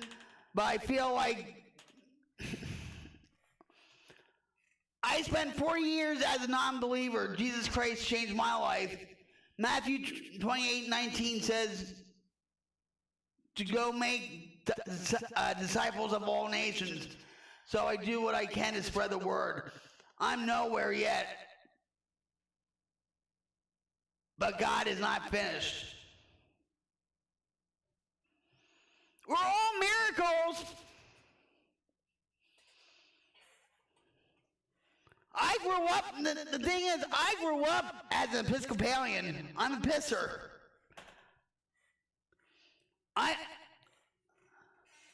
And Crystal says, Philippians, I'm sorry, 4:6-7, encourage prayer over anxiety, promising the peace of God.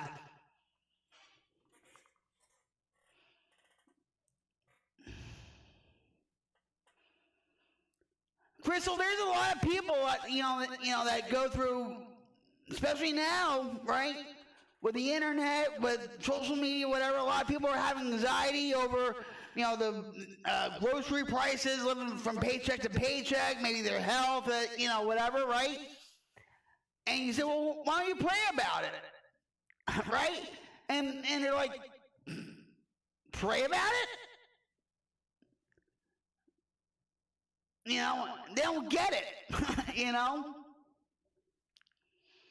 I had to pick up my own brother off before, and he almost overdosed on Xanax, high dose Adderall, and alcohol. And he did this from our mother.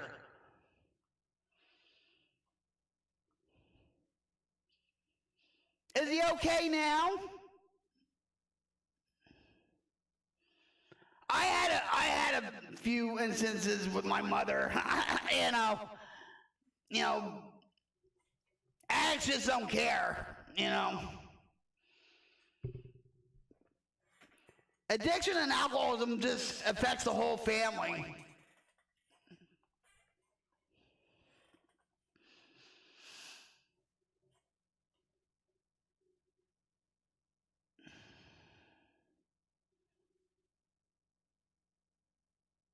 Awesome! Rocktastic!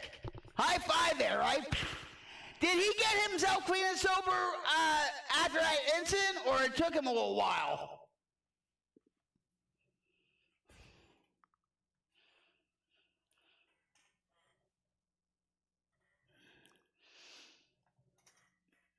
How long has he been clean?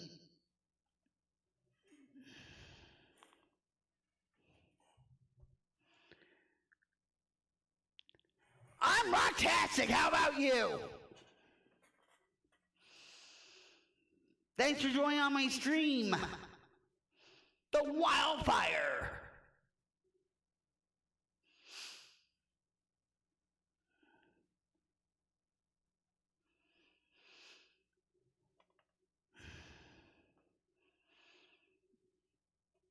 Yeah, there's a lot of, times where I didn't give a crap what I did in front of my mom.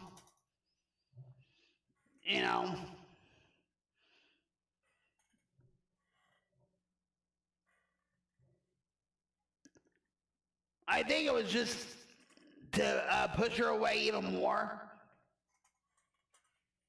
You know what I mean?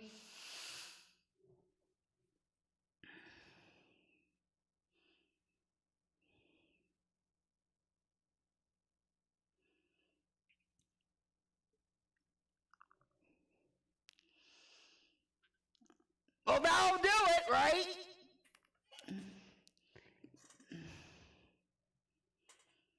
God bless him, right?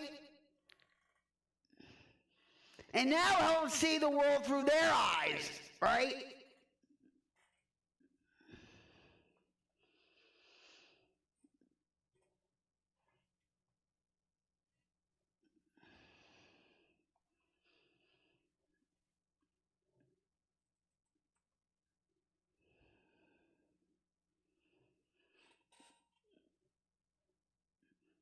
That's a miracle.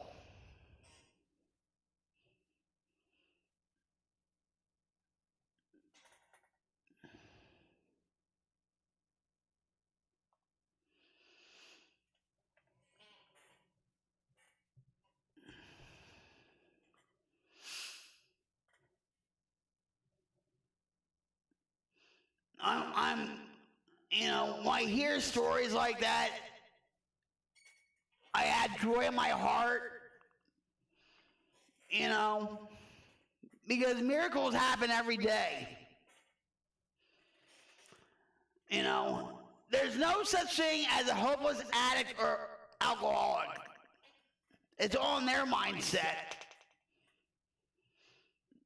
The only reason why I thought I was hopeless and stuff like that is because I had no money. I had to work for my stuff, right?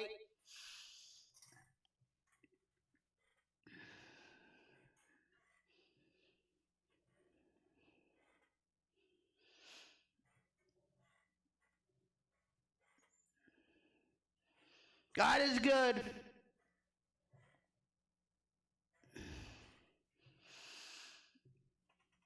You know, and like I said, God works in my life every day.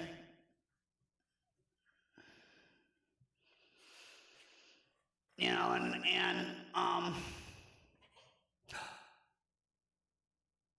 God just answered back with thunder. We're having a lightning storm right now. It was a big miracle. I was hovering over him, ready to do CPR, and my mom called 911. On the phone. There is a God, and I firmly believe that He looked out for us.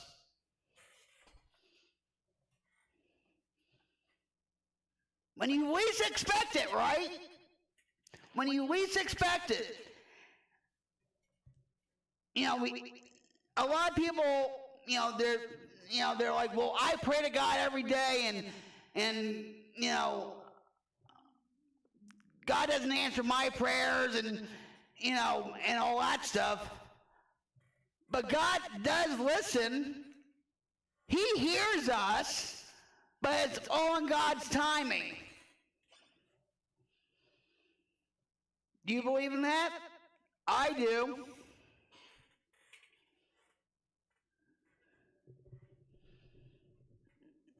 I really do.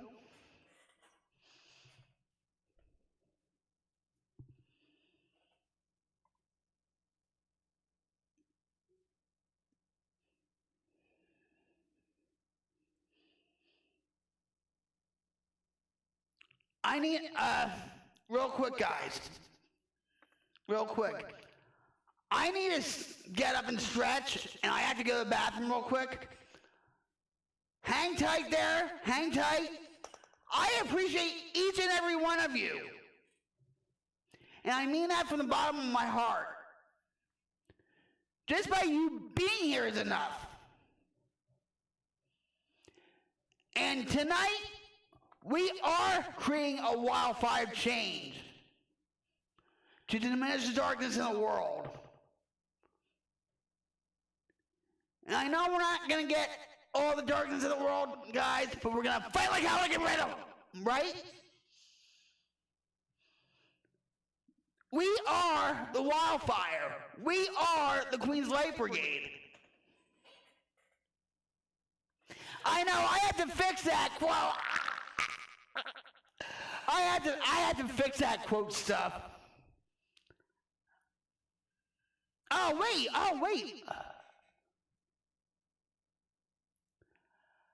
No. Wait. Yeah. How did you?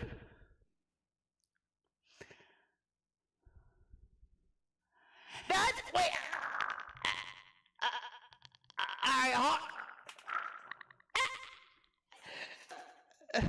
You did that, right? And it comes up with that, right? And it's like, oh my God, she's a serial killer or something.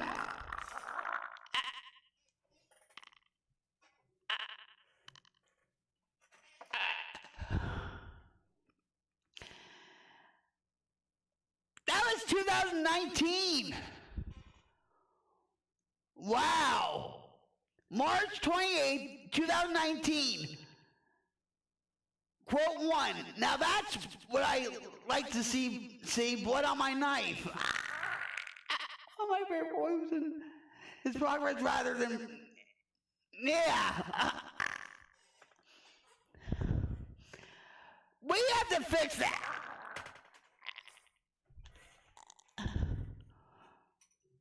Well, that was progress to me when I saw blood on my knife on Firestorm.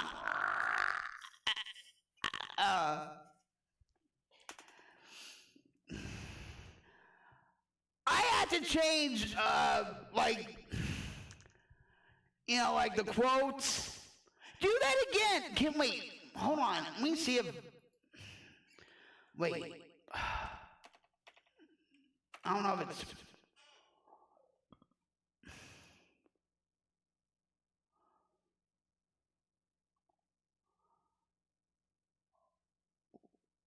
Oh, yeah, see?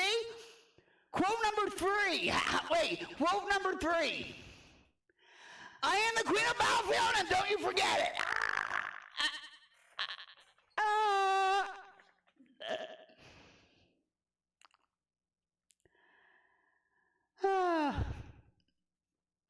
old days.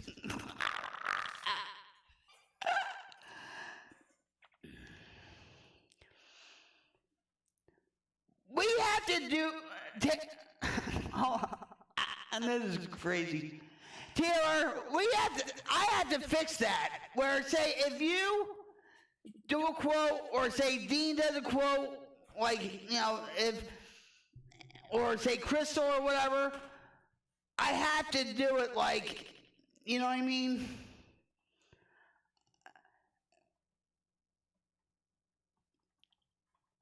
So it comes up.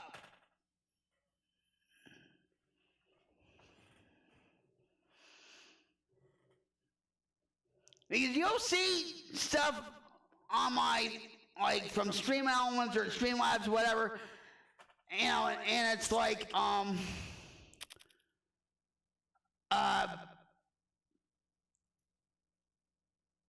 yeah, it's like, I have to update certain things, you know what I mean?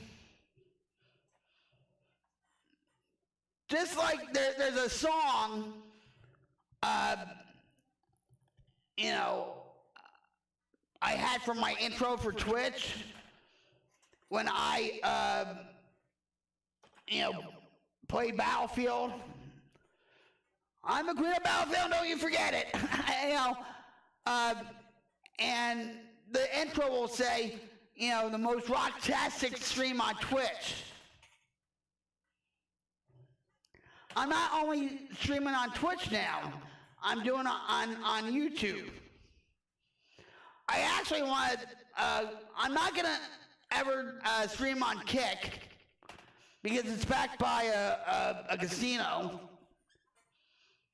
And I don't, you know, gambling is an addiction.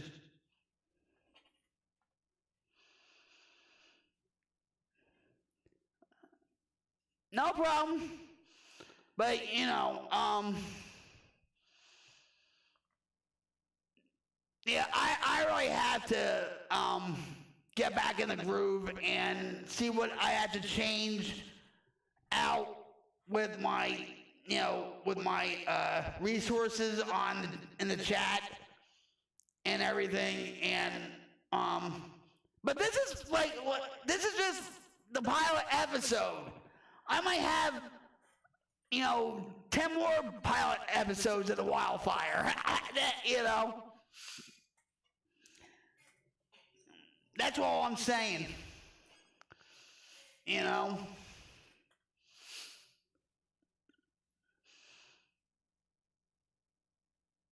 But I am very grateful for each and every one of you that just, you know,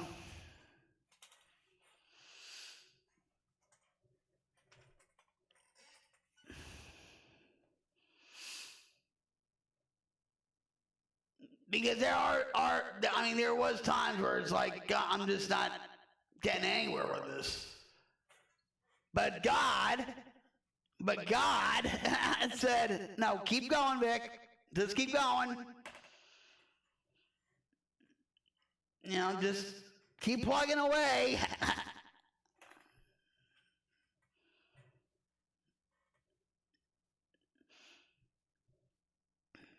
But yeah, this brought a lot of joy to my heart.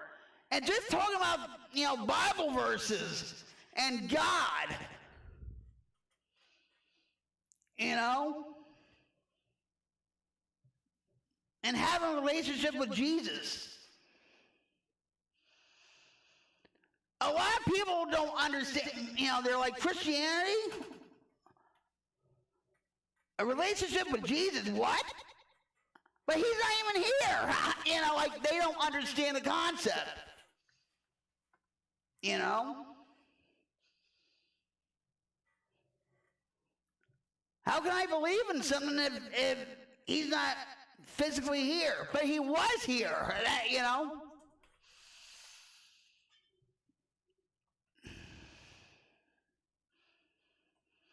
But I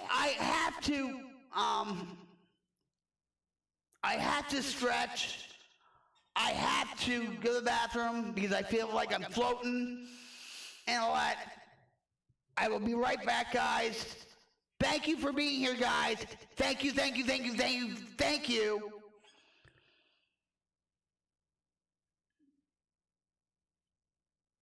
It means a lot to me. And this isn't just about me, guys. It's about us.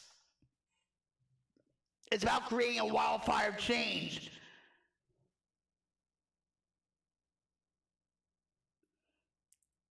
So I will be right back, guys. I love you all.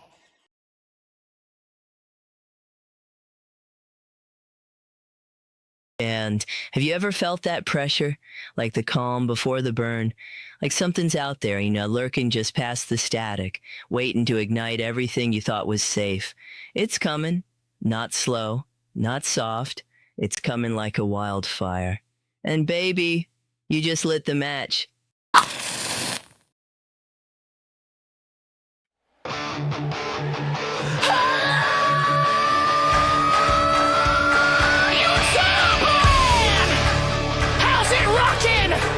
Queen's Light Brigade. If you came to connect with others, laugh, scream, cry, and throw down, then welcome to the wildest live stream in the land. It's time to strike the match, light that wildfire, and let's torch this algorithm to the ground. Just say so! This is Rocket Queen's Wildfire!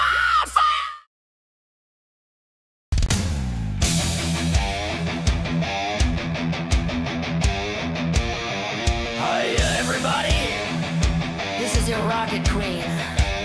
How's it rocking?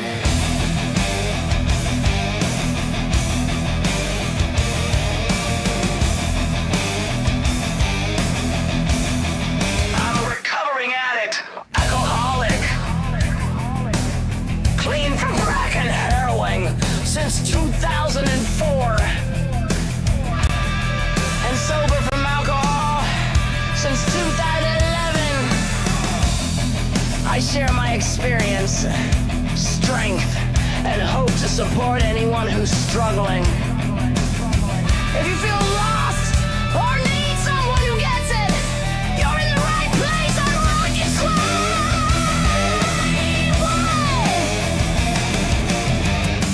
This isn't about perfection. It's about being real. I break the stigma of addiction and recovery with honesty, humor, and rock and roll vibes. Join the Queen's Light Brigade.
guiding through the darkness.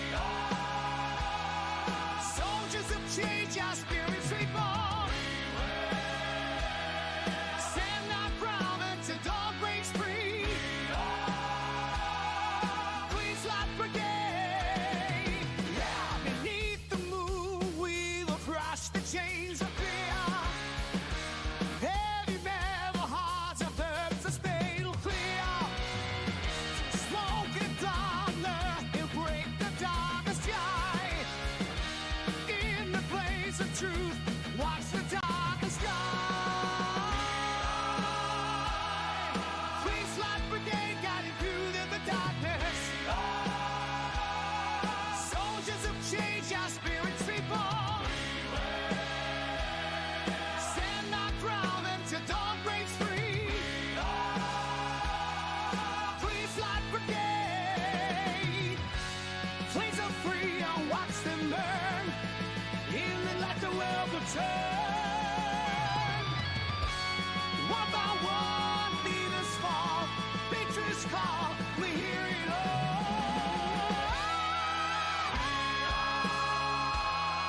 Queen's Life Brigade guiding through the darkness. Soldiers of change, our spirits reborn. Stand our ground until dawn breaks free. Queen's Life Brigade. Stop what you're doing right now and watch this message. Hiya, everybody. Java Jet in the booth coming at you live. This is WRQX, the Wildfire, where the music's hot, the talk's hottest. And when I'm into studio, the temperature rises, 'cause I am the hottest around here, baby. That's right, you heard it on here first. Anyway, I want to tell you guys and gals about this YouTube morning live stream. And fudge! Ugh! I forget where I saw or heard about it. Guess I need a refill of some Java in my mug to stimulate my brain cells more. Ha! Oh well, it was floating through the Ethernet. I got the 411 somewhere. It's on, like I said, on this YouTube channel, Motobaum, Virginia. His morning live stream is called Coffee Break Crew. And it's not just about coffee. It's just what you need before the day gets crazy. Coffee, good company, some laughs, a little spark to light you up. Start your day off positive. They've got a great community of friends. So join them, share some stories, and get the support you need. And if life's dragging you down, they'll lift you right back up. And between you and me, when I had my own coffee break the other morning, I decided to sneak a peek. Yeah, I can be a little devil sometimes. Turns out, Motobaum, Virginia's not just slinging coffee. He's a tattoo artist and a biker. Hence the moto, right? Bet you didn't think I'd know that. Fooled ya, huh? I'm no dumb blonde, 'cause these fiery highlights don't lie. Anyway, from what I saw on his stream and Instagram, you'll find out he's one hell of a tattoo artist. I've been thinking about letting him put one on me, but it's in a very private spot. TMI? Maybe. And that's the best part. You never know who's gonna show up or what the conversation's gonna turn into. I love spontaneity. Don't you? It makes life more exciting, fun, wild. Every coffee break is different. Always fun, always unpredictable, and always caffeinated. So don't miss it. Every Tuesday through Friday, 9:30 a.m. Eastern Standard Time. Wake up with Motobaum, Virginia, and the Coffee Break Crew. Your daily dose of coffee, community, and a whole lot of surprises.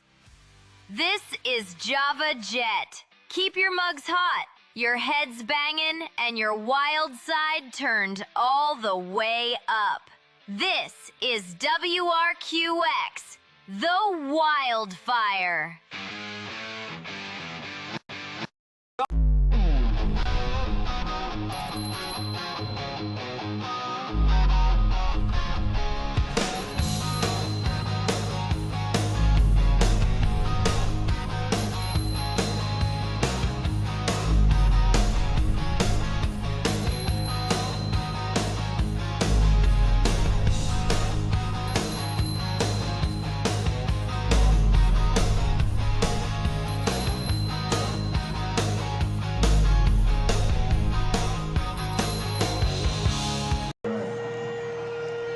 You've all felt darkness before, right? That's what this song is about. This your song. It's about something we're not supposed to talk about. We're not supposed to talk about suicide, right? Because it's scary. It's really scary. Everyone here's been touched by it one way or another. We all struggle. We all know what darkness is. And if you are feeling like you need to take your own life, please do not. Please wait. Please talk to somebody. Somebody loves you always. There is someone who will listen. And I love you. No matter what. No matter what you've done. You are not alone.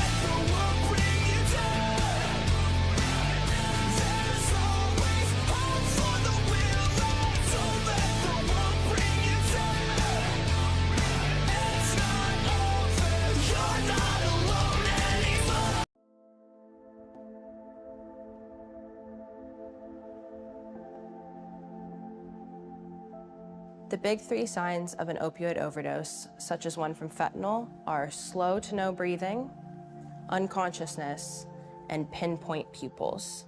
How you can check for those three?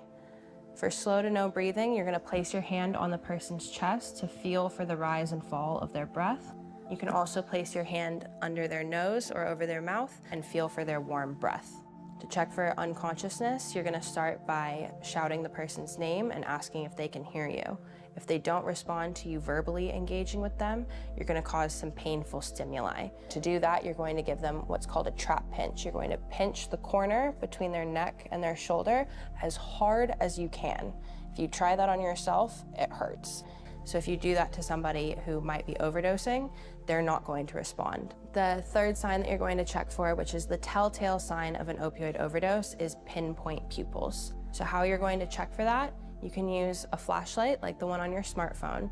The person's probably going to be unconscious, so you're going to lift their eyelid and shine the flashlight into their eye for 3 to 5 seconds. When you move the flashlight away, normal people, you will see their pupil get bigger when the light is no longer in their eye. Someone with a fentanyl overdose, their pupil is going to remain pinpoint, very tiny in the middle of their eye. It is absolutely critical that you call 911 when somebody is overdosed, because that makes sure that they get the medical attention they need, and that could very much save their life. Many states have what's called a Good Samaritan law, which protects people who call 911 when they're in the possession of drugs from being arrested for having those drugs in the moment, because these laws are meant to encourage people to do the right thing when someone's overdosing. Narcan is an opioid blocker. It's going to go into the bloodstream and knock any opioid off of the receptor. And it's going to reverse that overdose so that that person has a chance at life. We're using the term Narcan, which is a brand name. The actual generic is naloxone, and there are many brands. The side effects of intranasal naloxone or Narcan, if somebody was not actually overdosing, the chance of having a serious health problem as a result are very small. This is what Narcan looks like. If you're ever in a situation where you're going to administer Narcan, you should have already called 911. To administer Narcan itself, all you have to do is take it out of the package. It looks like this. You're going to insert the plunger into the person's nose, either nostril, and then press the pink button down. After that, you're going to want to clock about 2 minutes. The person should respond to the Narcan within those 2 minutes. If they're unconscious and not breathing, you will literally see them go and begin breathing again. If that doesn't happen within the first 2 minutes, continue doing that every 2 minutes until the person responds. If they don't respond after 3 doses, you're going to want to start giving rescue breaths. One more thing to remember about Narcan is that anytime it's given, a person needs to go to the hospital. Opioids can last longer than Narcan. So the Narcan might reverse the overdose initially, and then the Narcan wears off, and guess what's still in your bloodstream? The opioid. Can find those receptors and they can re-OD. Narcan and naloxone in general is now approved over the counter. Everyone should be trained in how to recognize and respond to an overdose. If you're a person who needs opioids and you have a dependence on them, it's very useful to use a fentanyl test strip to determine if there's fentanyl or one of its analogs in the substance you're about to take.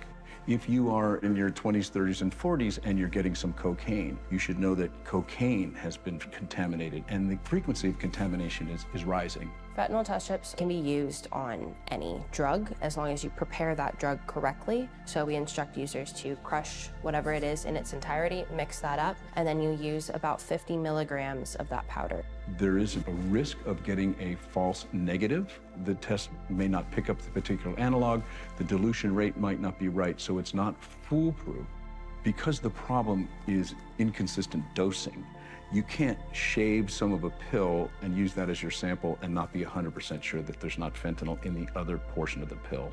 And you certainly can't test one pill from a baggie, have it come back negative, and be confident that the rest of the baggie does not contain fentanyl. The main takeaway from that message is, if anyone presents a pill to you and says, don't worry, this has been tested, that is not a true statement. And you cannot trust any pill that you get on the street.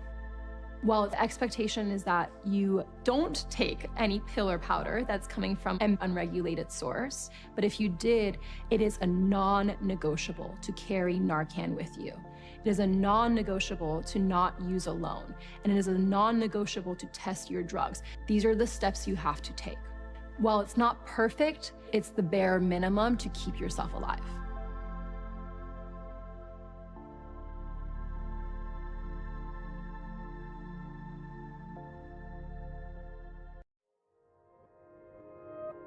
We all make more than 35,000 decisions a day. Most are small, but some can be life-changing. When it comes to taking care of yourself, the most important choices can be hard to make.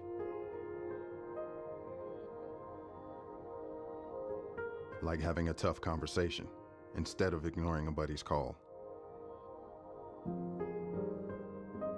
Or being there for support, not assuming things will just get better. Or fighting through challenges rather than giving up. And while we all face thousands of choices every day, there's one that can make all the difference. Today, make the decision to be there. For the veterans in your life, for your community, for yourself. Learn more at BeThereForVeterans.com. Hello. On behalf of RocketQueen's 71, welcome. Thanks for stopping by. If you are struggling with drugs, alcohol, and/or mental illness, please contact someone you trust or contact your local behavioral health center. If the situation requires immediate action, please call 988.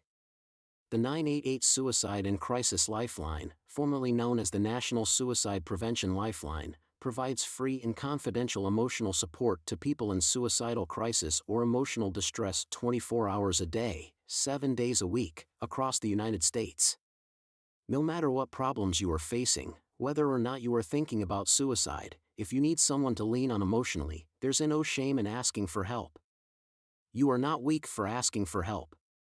You're not alone.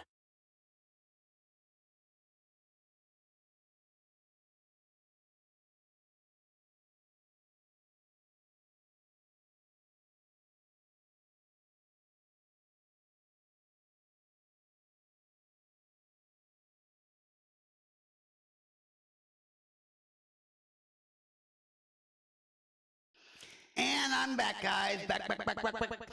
Hey, everybody, this is RocketQueen's 71 coming at you live from my headquarters in Oklahoma. And welcome to the Wildfire,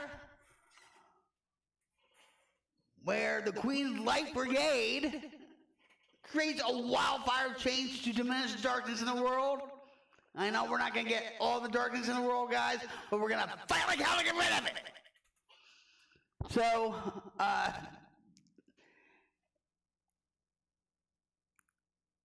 this stream was really a test pilot for what's to come. I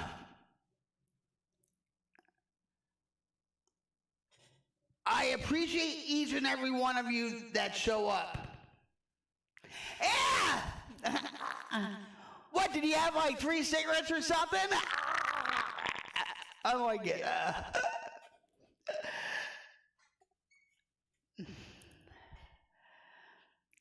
Are you enjoying your night, Crystal? I hope you are. And thank you for being involved in the chat. You know, with your Bible verses, with just, you know, sharing a little bit about yourself and stuff. You know, people don't realize, you know, if you just sit there and just like, you know, yeah. I had a stretch. I had to go to the bathroom myself. And, you know, because when I sit too long, because of my back pain, I get very like, oh, you know.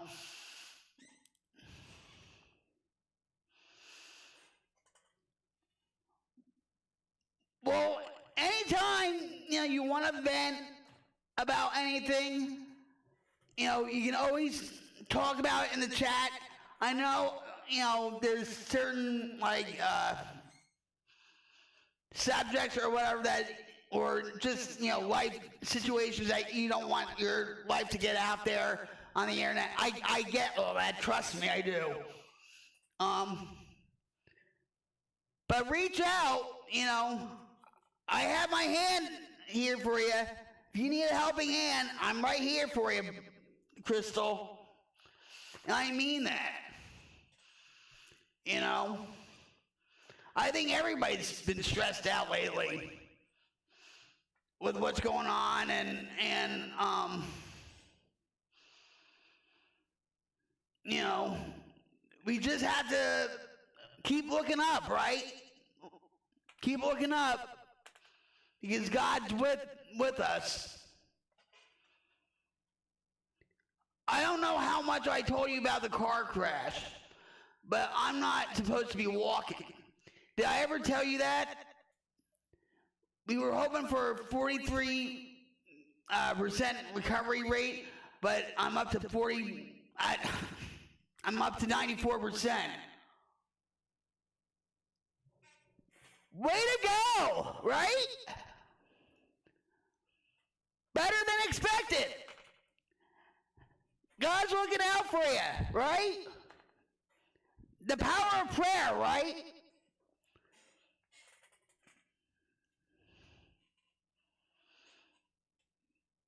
God bless you. And I bet you it was a long and hard recovery, right? And at times you felt like giving up. But you didn't, right?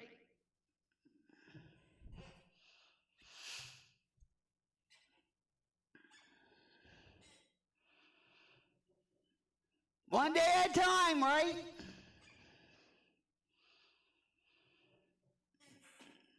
I know, like with my back pain, you know, it's like, it's frustrating. Especially if you don't have any insurance, But we're doing okay. We're doing all right. We're, about 6 months, it kind of scares my doctors. They don't understand it.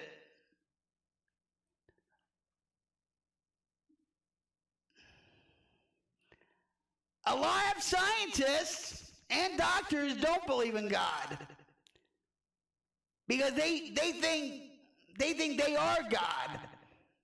You know what I'm talking about?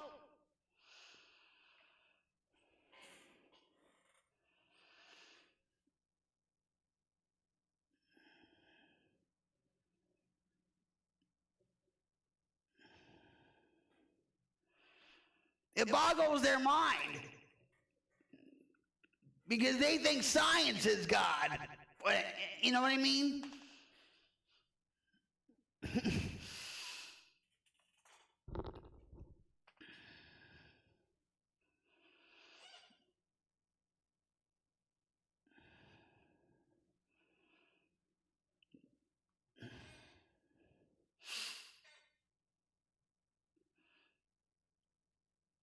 I pretty much, at times, I pretty much given up on doctors.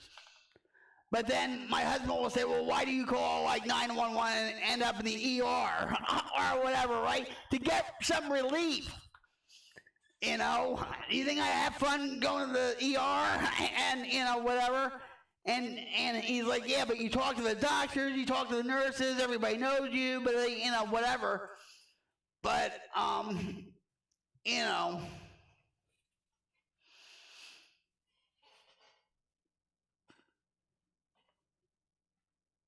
a lot of doctors, they don't have bedside manners like they used to. They don't actually sit and talk with you and actually do a comprehensive list of what the possibilities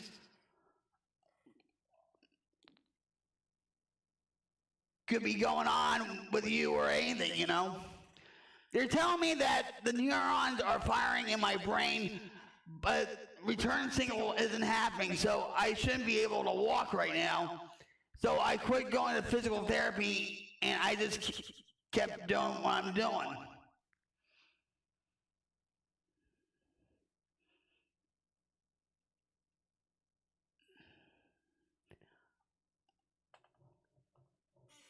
All with God's help, too, right? All with God's guidance. There's a YouTube channel called They're Physical Therapists on YouTube. And Bob, one of the founders of the channel, passed away recently because he had a neurological disease. But the channel's name is Bob and Brad. And let me see. And they go in depth about physical therapy, like for your back or for your, aches and pains and, your stretches and, what you can do that. You know what I mean? Have they done an EEG on you?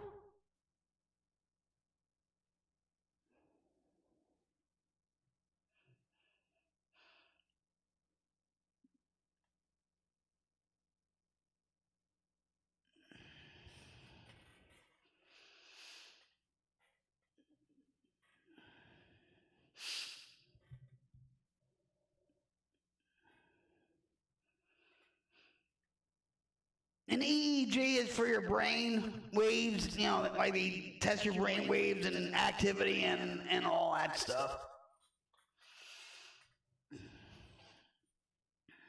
Wait, let me see if I can,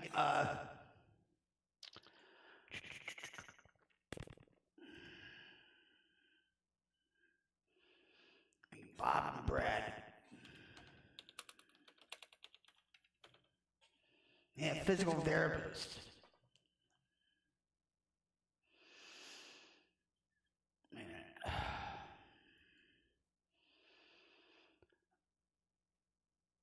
This might help you.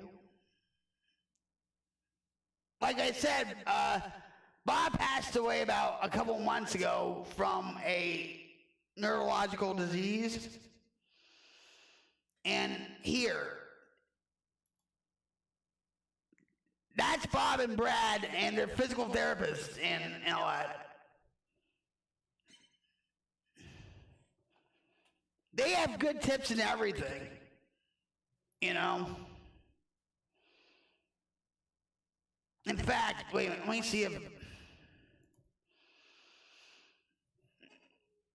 this is what their channel looks like. And the guy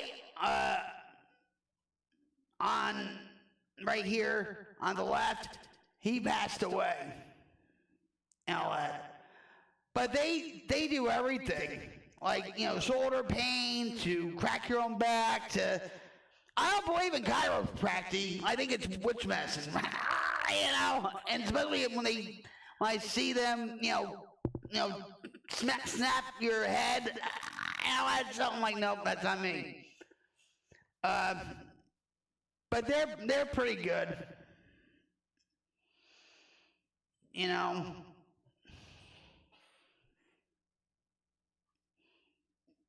It's a suggestion. I don't give advice. I only suggest things.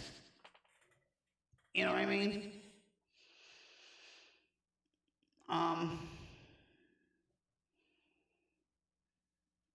When I was in the hospital at OSU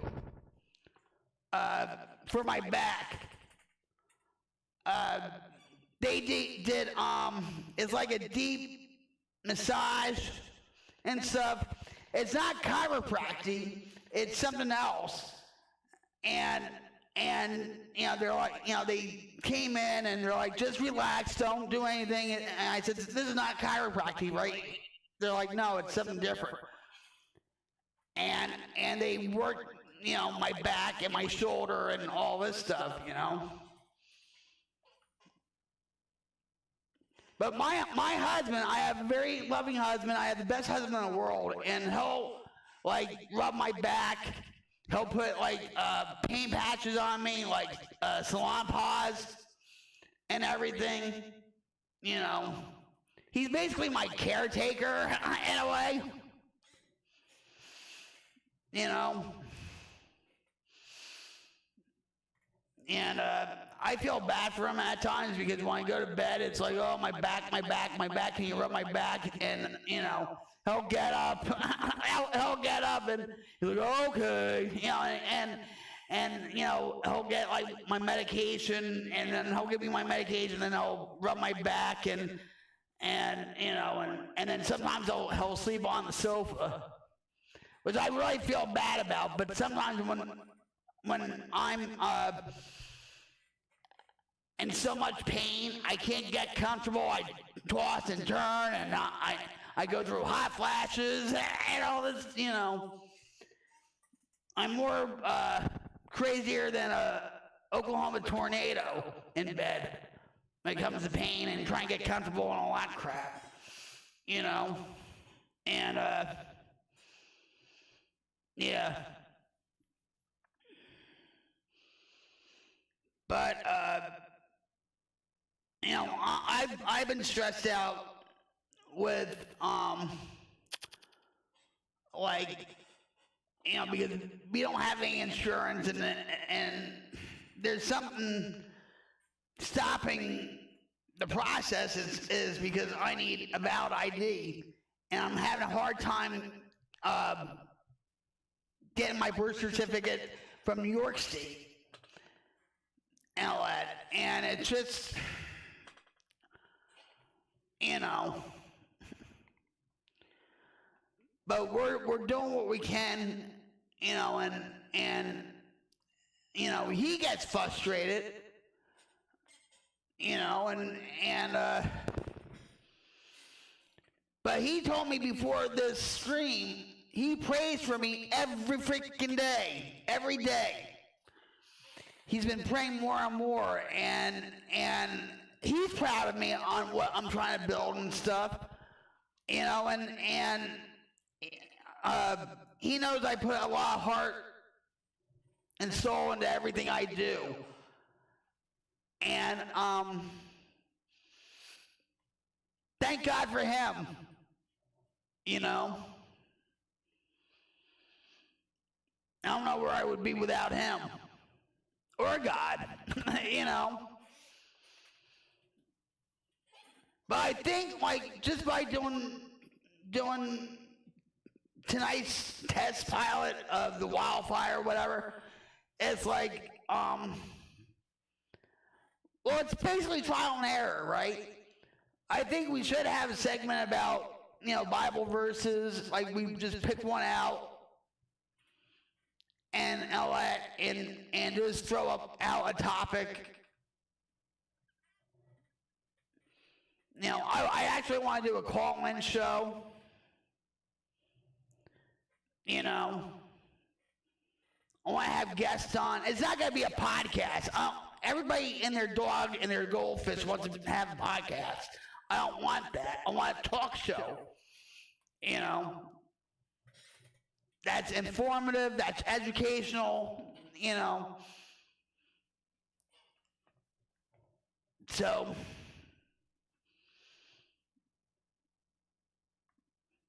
everything in God's timing, right?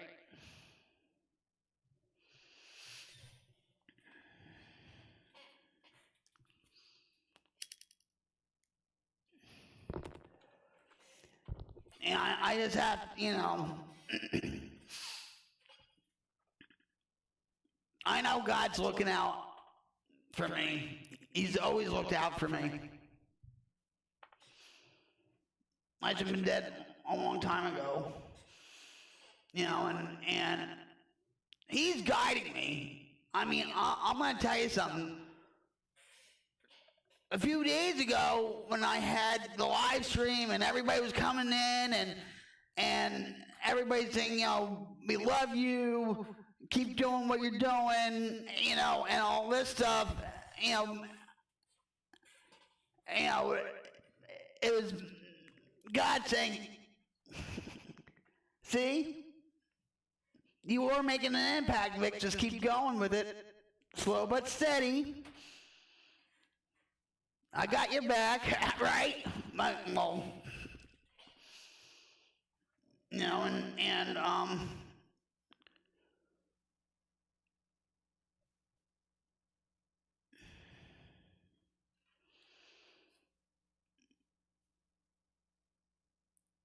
I'm not going to give up.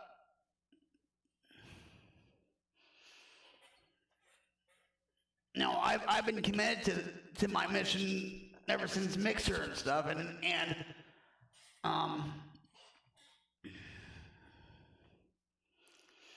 I see all this garbage on YouTube, like with negativity, you know, because that's what sells on YouTube, you know, when you have something shocking and negative and blah, blah, blah, blah, blah, blah, blah, and all this, you know, all this stuff, you know, it's like, whatever. You know, I don't want to be like them.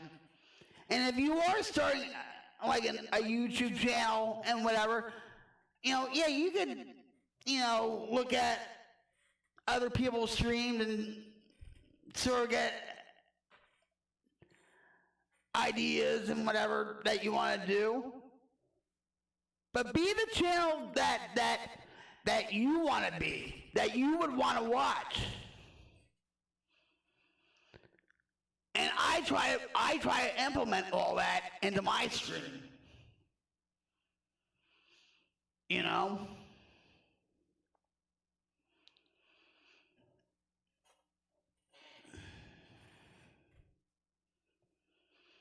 So, and most likely it's only going to be like, I know we're like almost 3 hours and stuff, but it's like, it's probably going to either be like a 2-hour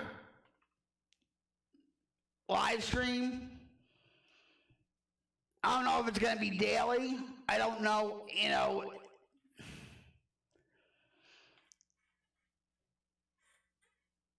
But if you guys out there have any suggestions for segments that we can do or whatever, you know, please feel free to contact me or put your input in the comments or in the chat, you know, and like I said, this is not all about me, it's about you guys. It's about creating a wildfire change, a positive change, to be the light of the world. You know, because every day, guys, every day, the world's getting darker and darker and darker.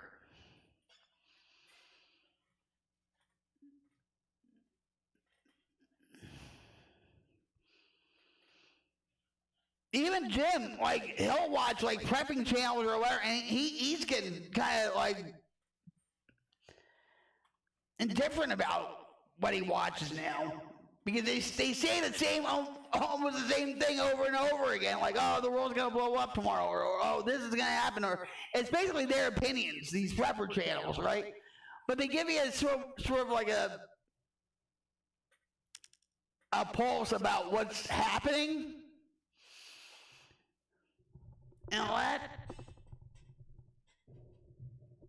you know, but a lot of times I feel like they just fearmonger, you know. You have to be informative of what's going on in the world, but just don't get sucked into the white noise, you know. Don't get razzled and dazzled and frazzled about the white noise, and don't get sucked into the darkness. You know? That's why, like, what's up? Dying? I miss you. But it's like, you know, we get so desensitized to everything we watch now. You know, like with the Charlie Kirk assassination and just like the white noise of the world, like, you know, politics and this and that and you know, and you're like, well, whatever. You know, like, you know, and that's why, like, I have like the you know, the Native American story, wise tale about the good wolf and the bad wolf. Like, you know, let me, where is it? I don't know where I put it. Oh, here.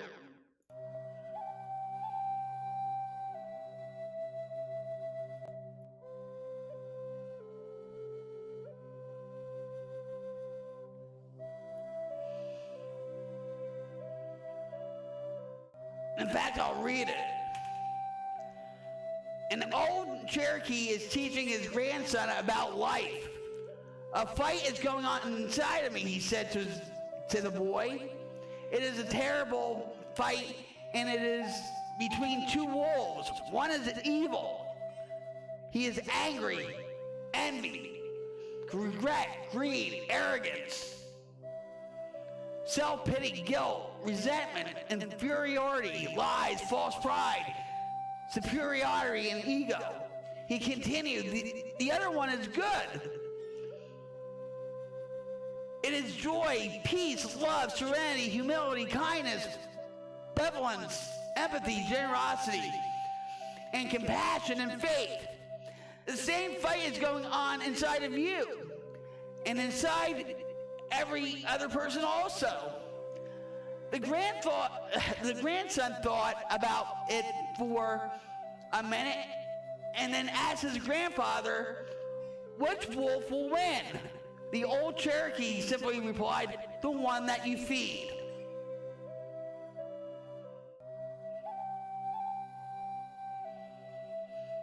And where is it?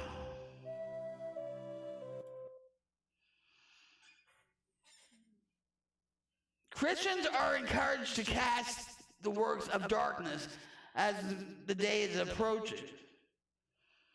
And yeah,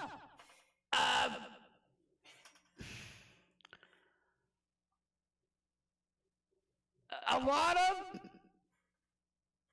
theologians or people that are into Bible prophecy, like Billy Crone, like Jack Hibbs, like Tom Hughes, they say these are the end times. These are the end times. And they will read off certain Bible scriptures about like the mark of the beast, the, rumors of wars, they get into all that, and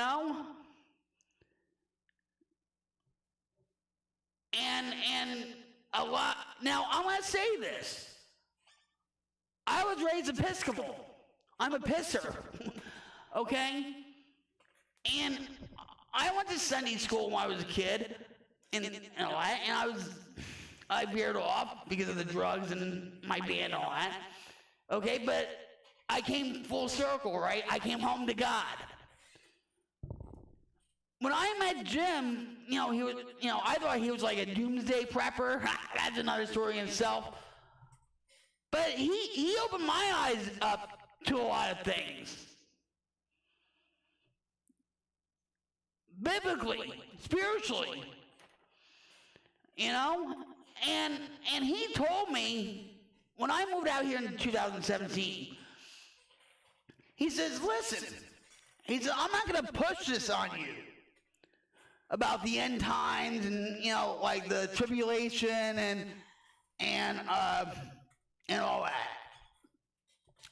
He says, I'm not going to push it on you. And of course, I would watch certain things and all that, and I'm like, oh yeah, okay. So when I was doing my research or just, learning about certain things and all that, I'm like, oh my God, yeah. Like, I had a lot of, realizations and aha moments and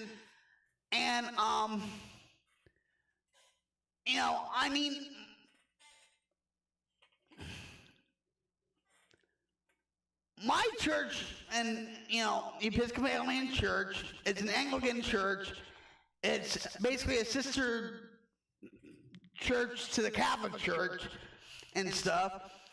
And Henry VIII made the Anglican Church because he didn't want to be excommunicated from the Catholic Church because he wanted a divorce from one of his wives, right? We have the Nicene Creed, and we believe in Jesus Christ. We believe that Jesus Christ rose from the dead, and he's seated at the right hand of the Father, and he will come again. Right? But I never, well, maybe because,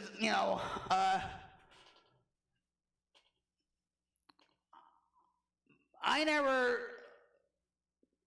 knew about, the tribulation or, the end times. I just knew that Jesus was going to come back someday, So when Jim was talking to me about all this, bits and pieces and whatever, I'm like, what? and every time if he, was watching a YouTube channel like, you know, prophecy watchers. There's a prophecy watcher in Oklahoma City here that he usually watches. And every time he would, you know, watch that or John Haller or whatever, I'm like, yeah, okay. And I would roll my eyes or just walk out of the room because I'm like, I don't want to know about this. No. You know? And now with all what's being converged in this world, and I'm starting to believe it. You know?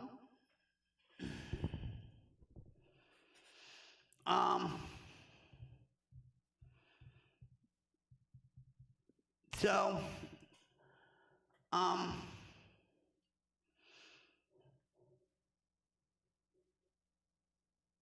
mean, how would all these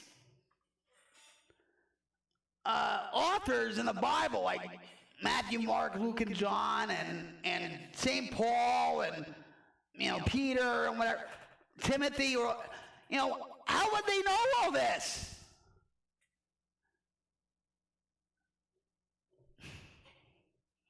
Right?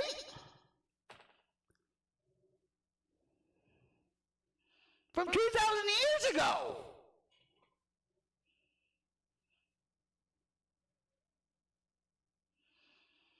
Daniel, the book of Daniel.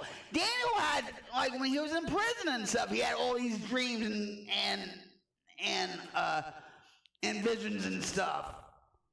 Right?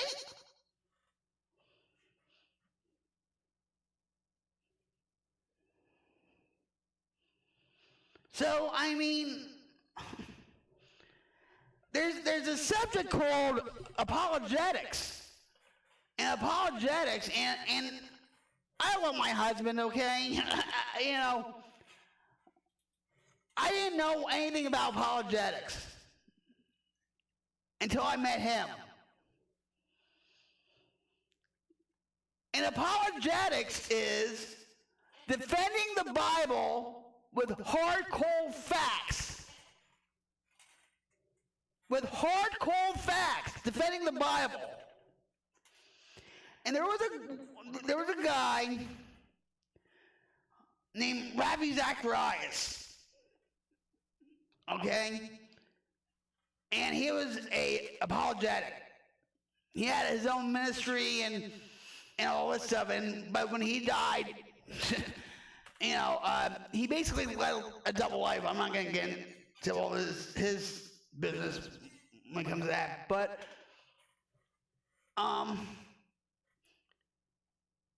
he was like a scholar in apologetics, just like with Jack Hibbs and Billy Cronin, you know, and Ravi Zacharias. I mean, he was really smart, like very intellectual. He was very compassionate about certain topics and whatever. And I grew to love this man. And that's why you don't idolize anybody. Okay? I mean, I admired him. I respected him until all this junk came out after he died about living a double life and all that stuff, okay? That's why you don't idolize a lot of people. You know, and so,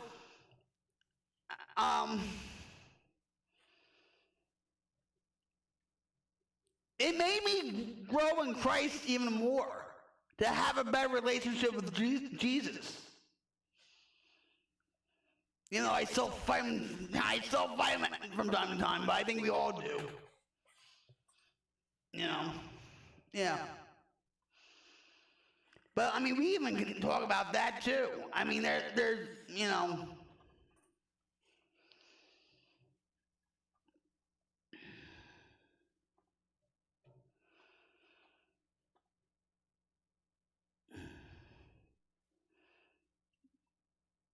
So I can really say that my relationship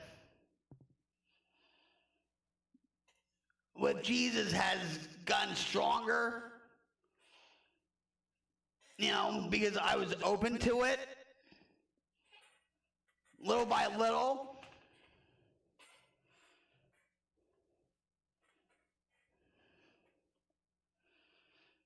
And Christians are being persecuted every freaking day, like in Nigeria or Uganda. You know, even here in the United States, look what happened to Charlie Kirk.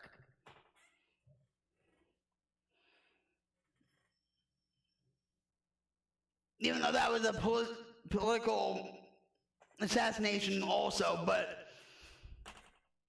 he was a Christian, right? So, but what a night. And I hope that we can grow together stronger, you know, and be ablaze like a wildfire and really do make a difference in this world. To shine our light to others. You know, this is something bigger than ourselves. It's not about me. It's about us. We, us.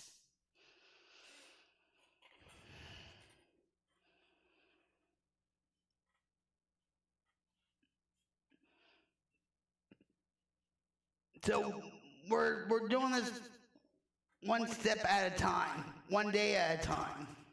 We're not going to get ahead of ourselves. You know what I mean? And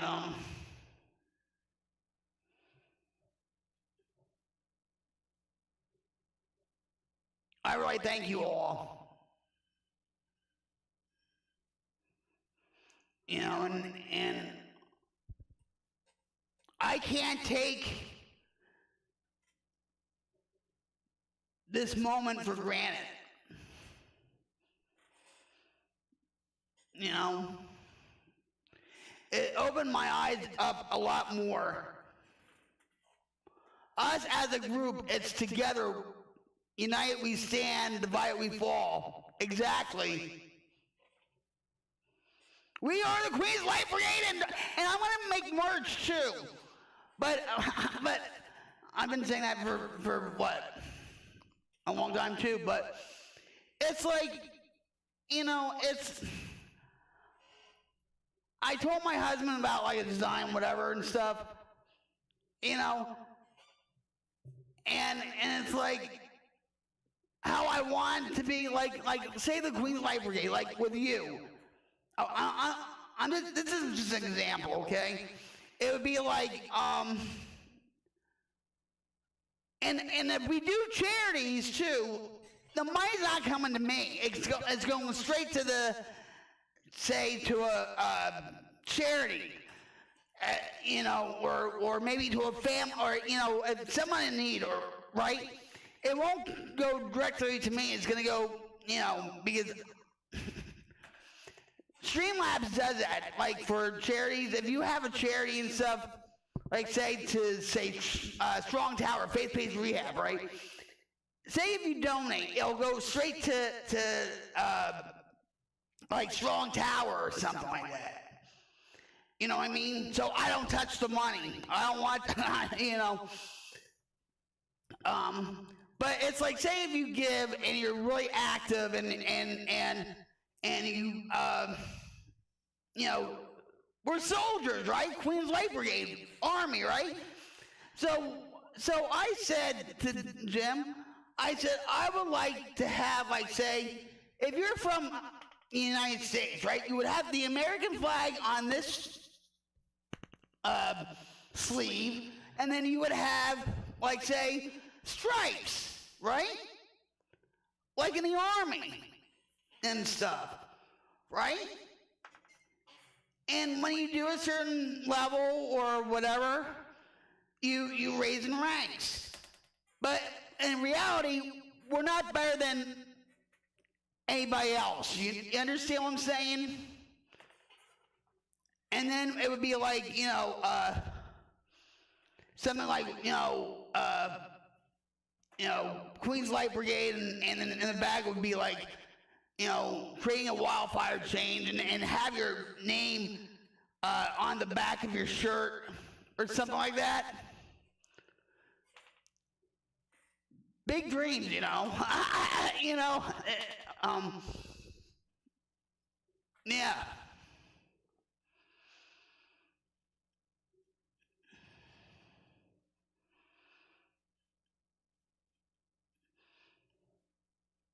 On God's timing.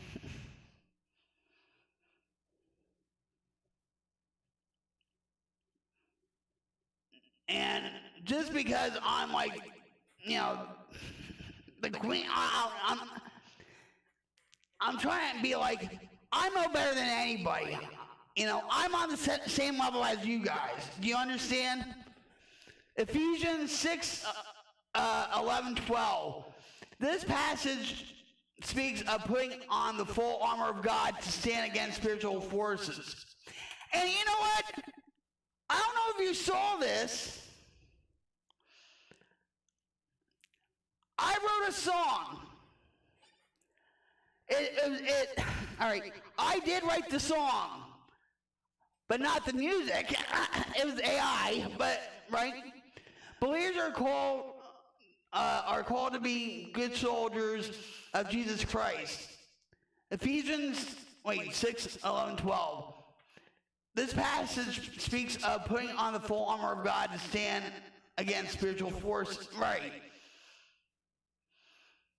Right. I actually made a song honoring Charlie Kirk.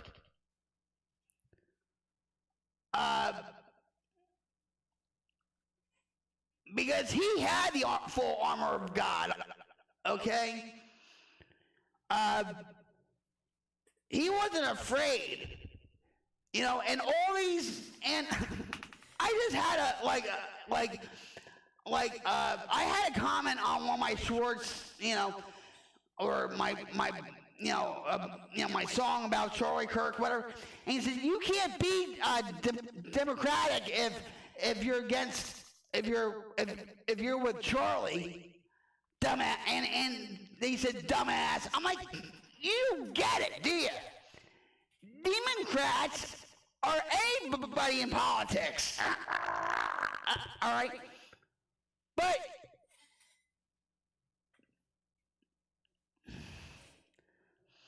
he spoke truth. He respected people. Okay? And all these other people that aren't believers in Christ, that are from the left and whatever, they demonize him and everything else, when if you go on Turning Point USA's channel or whatever, Frank Turek, Dr. Frank Turek, you should look him up on YouTube. He was with Charlie Kirk when he was assassinated. I mean, Charlie wasn't perfect. Nobody is, right? But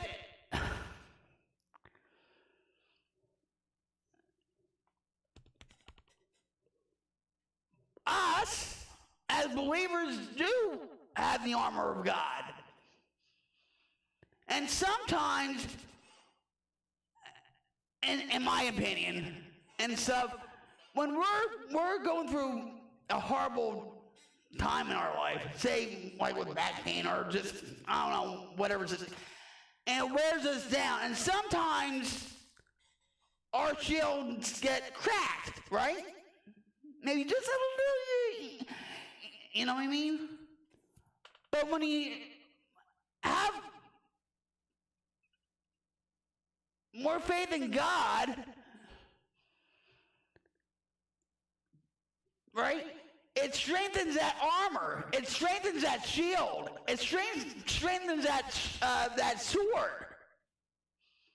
Am I making sense? You know what I mean?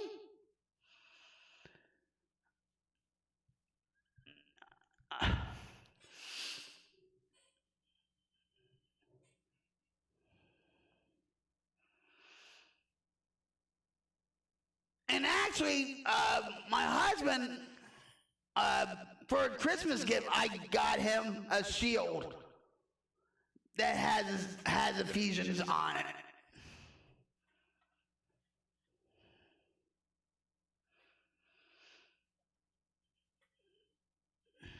So, you know,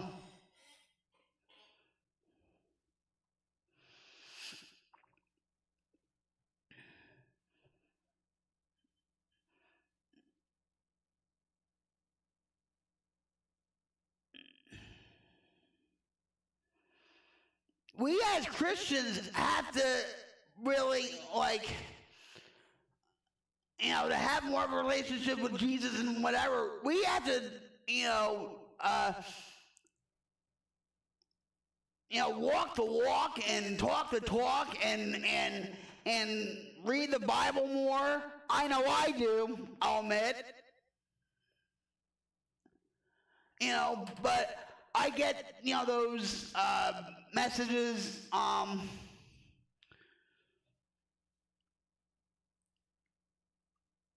get those messages, the daily verses every morning and whatever.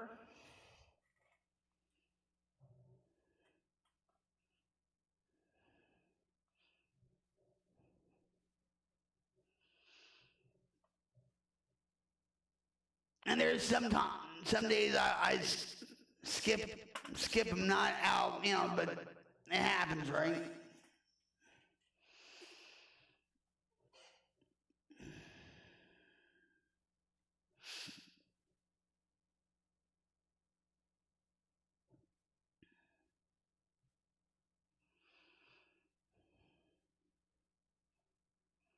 So,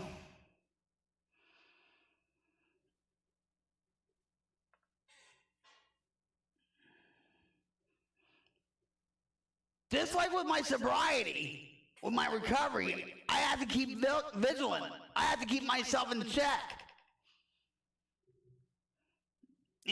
Just like with my relationship with Jesus, I have to do more than just, I have to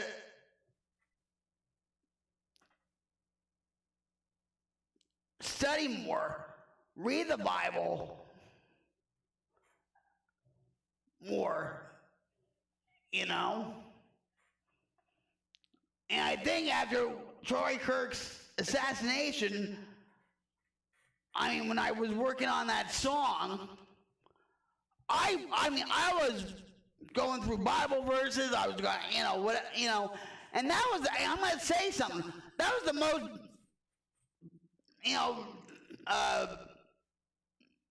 time I spent on the Bible.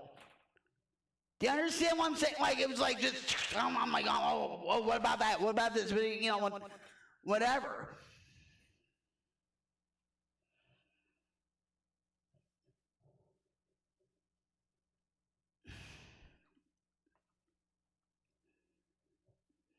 I know for me, I need to work on my, I do need to read the Bible more. I do need to, I do actually, every time I wake up or when I go to bed, I thank God for another day clean and sober, and I'm grateful for my family, my husband, my cats too. And just, give me the strength and the wisdom to carry on through the day, especially if my pain acts up. You know what I mean?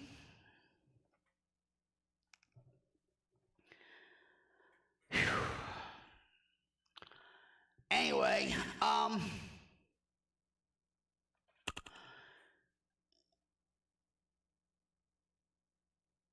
we're over like the 3-hour mark. It's like 3 hours and 22 minutes. I don't know if I had to say this. I don't know if I'm going to be on tomorrow night. I don't know if I'm going to be either. Well, it's going to rain out here, I think. So it's probably not going to be like an outdoor stream. Hopefully it'll be in here again. Maybe we can test some certain things out for the wildfire and all that. But I need a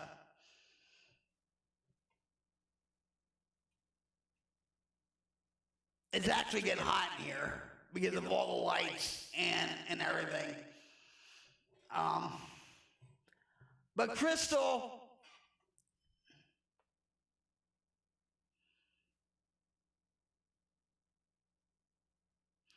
yeah, Taylor, I need to cut this stream off too. But thank you for sharing. And Crystal, thank you for sharing.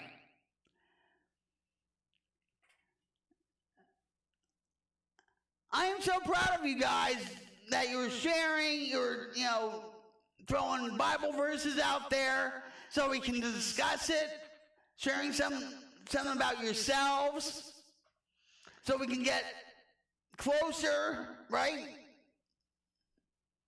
And all that. We have to continue this. We have to spread like a wildfire, right? And I appreciate you all. I really do. Yeah, you know what? Cyber hugs. Let's do this. There you go. Thank you for being here. I had a terrific conversation with you guys. It was enlightening, and it brought me joy and hope in my heart. It really did.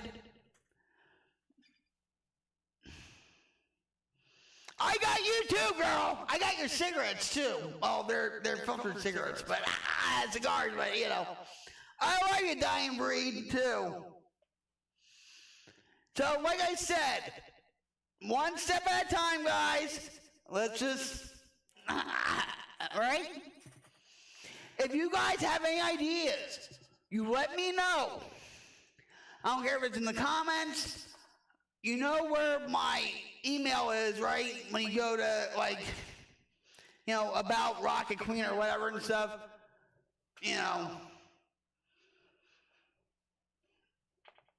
We're gonna make this happen, guys. I have faith. I have faith.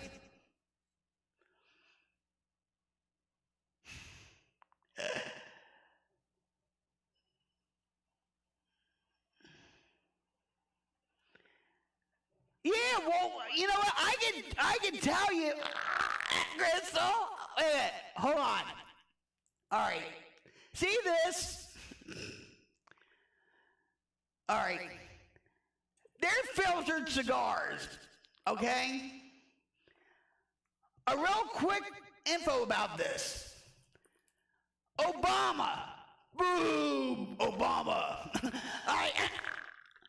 Obama, way back when he was president, signed a law saying that you couldn't buy cigarettes over on the internet. But because senators and congressmen and all these Washington people smoke cigars, you can buy cigars on the internet, like filter cigars to right? So I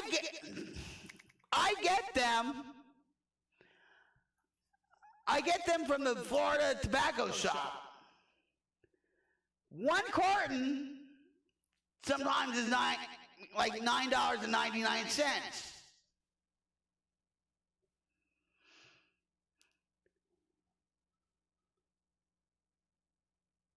24/7s or Decade Reds for me.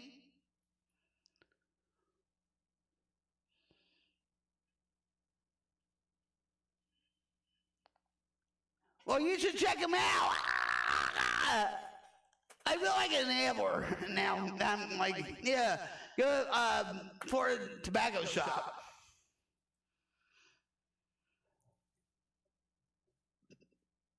When I run out, like, say, my filtered cigars, right, and I have to buy a carton of regular cigarettes, one carton of cigarettes of cheap, like, I think they're called Montego cigarettes, they're $70. One carton of these, or whatever, is like $9.99 a carton, $11.99. But the catch is with the shipping, the shipping's getting ridiculous and all that. But you know, I've been going to the Florida tobacco shop for years, even when I was in Jersey and stuff, and it's still worth it, you know.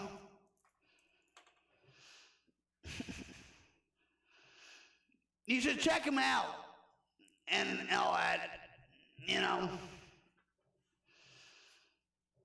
It's better than paying $70, $80 for a carton of cigarettes. My in-laws actually roll their own. Well, they roll other stuff, but I'm not gonna get, you know. But they get like a pouch of, excuse me, tobacco, and they get the you know, rollers and, you know, the filters and whatever. You know, I don't do that, but pouch tobacco, because it reminds me of jail too much. I just don't do it. But you guys have a blessed night. Thank you for showing up and participating. I love you, and God does also, guys. You know, I felt that energy in this whole room, and it feels quite amazing.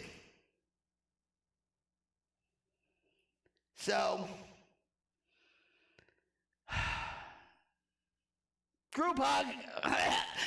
I love you guys. I will see you. You're a blessing to me, guys. You really are.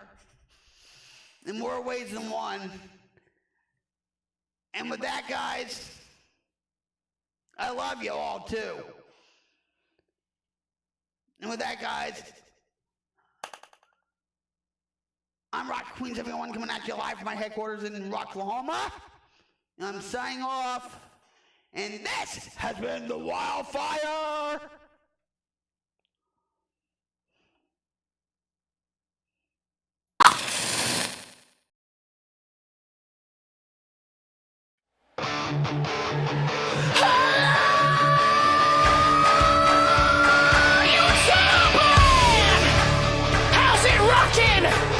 Queen's Light Brigade.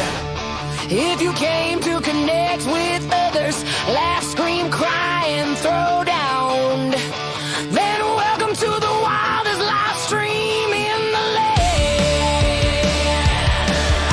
It's time to strike the match, light that wildfire, and let's torch this algorithm to the ground. Just say so! This is RocketQueen's Wildfire! Queen's Light Brigade, we're marching through the night. Electric soldiers, we ignite the fire bright.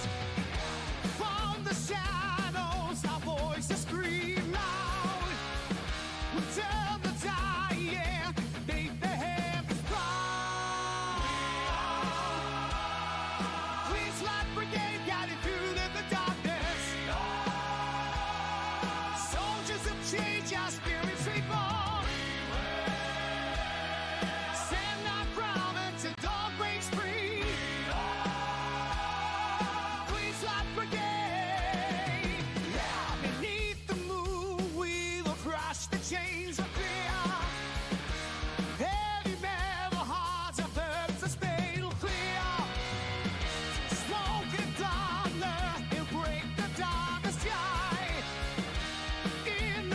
face of truth.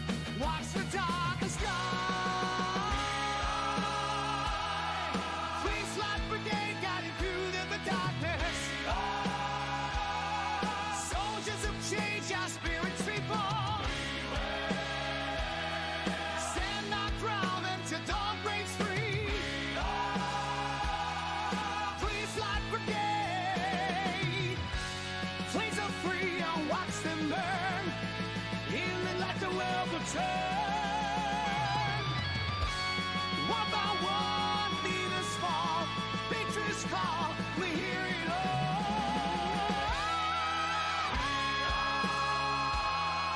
Please, Light Brigade, guiding through the darkness. Soldiers of change, our spirit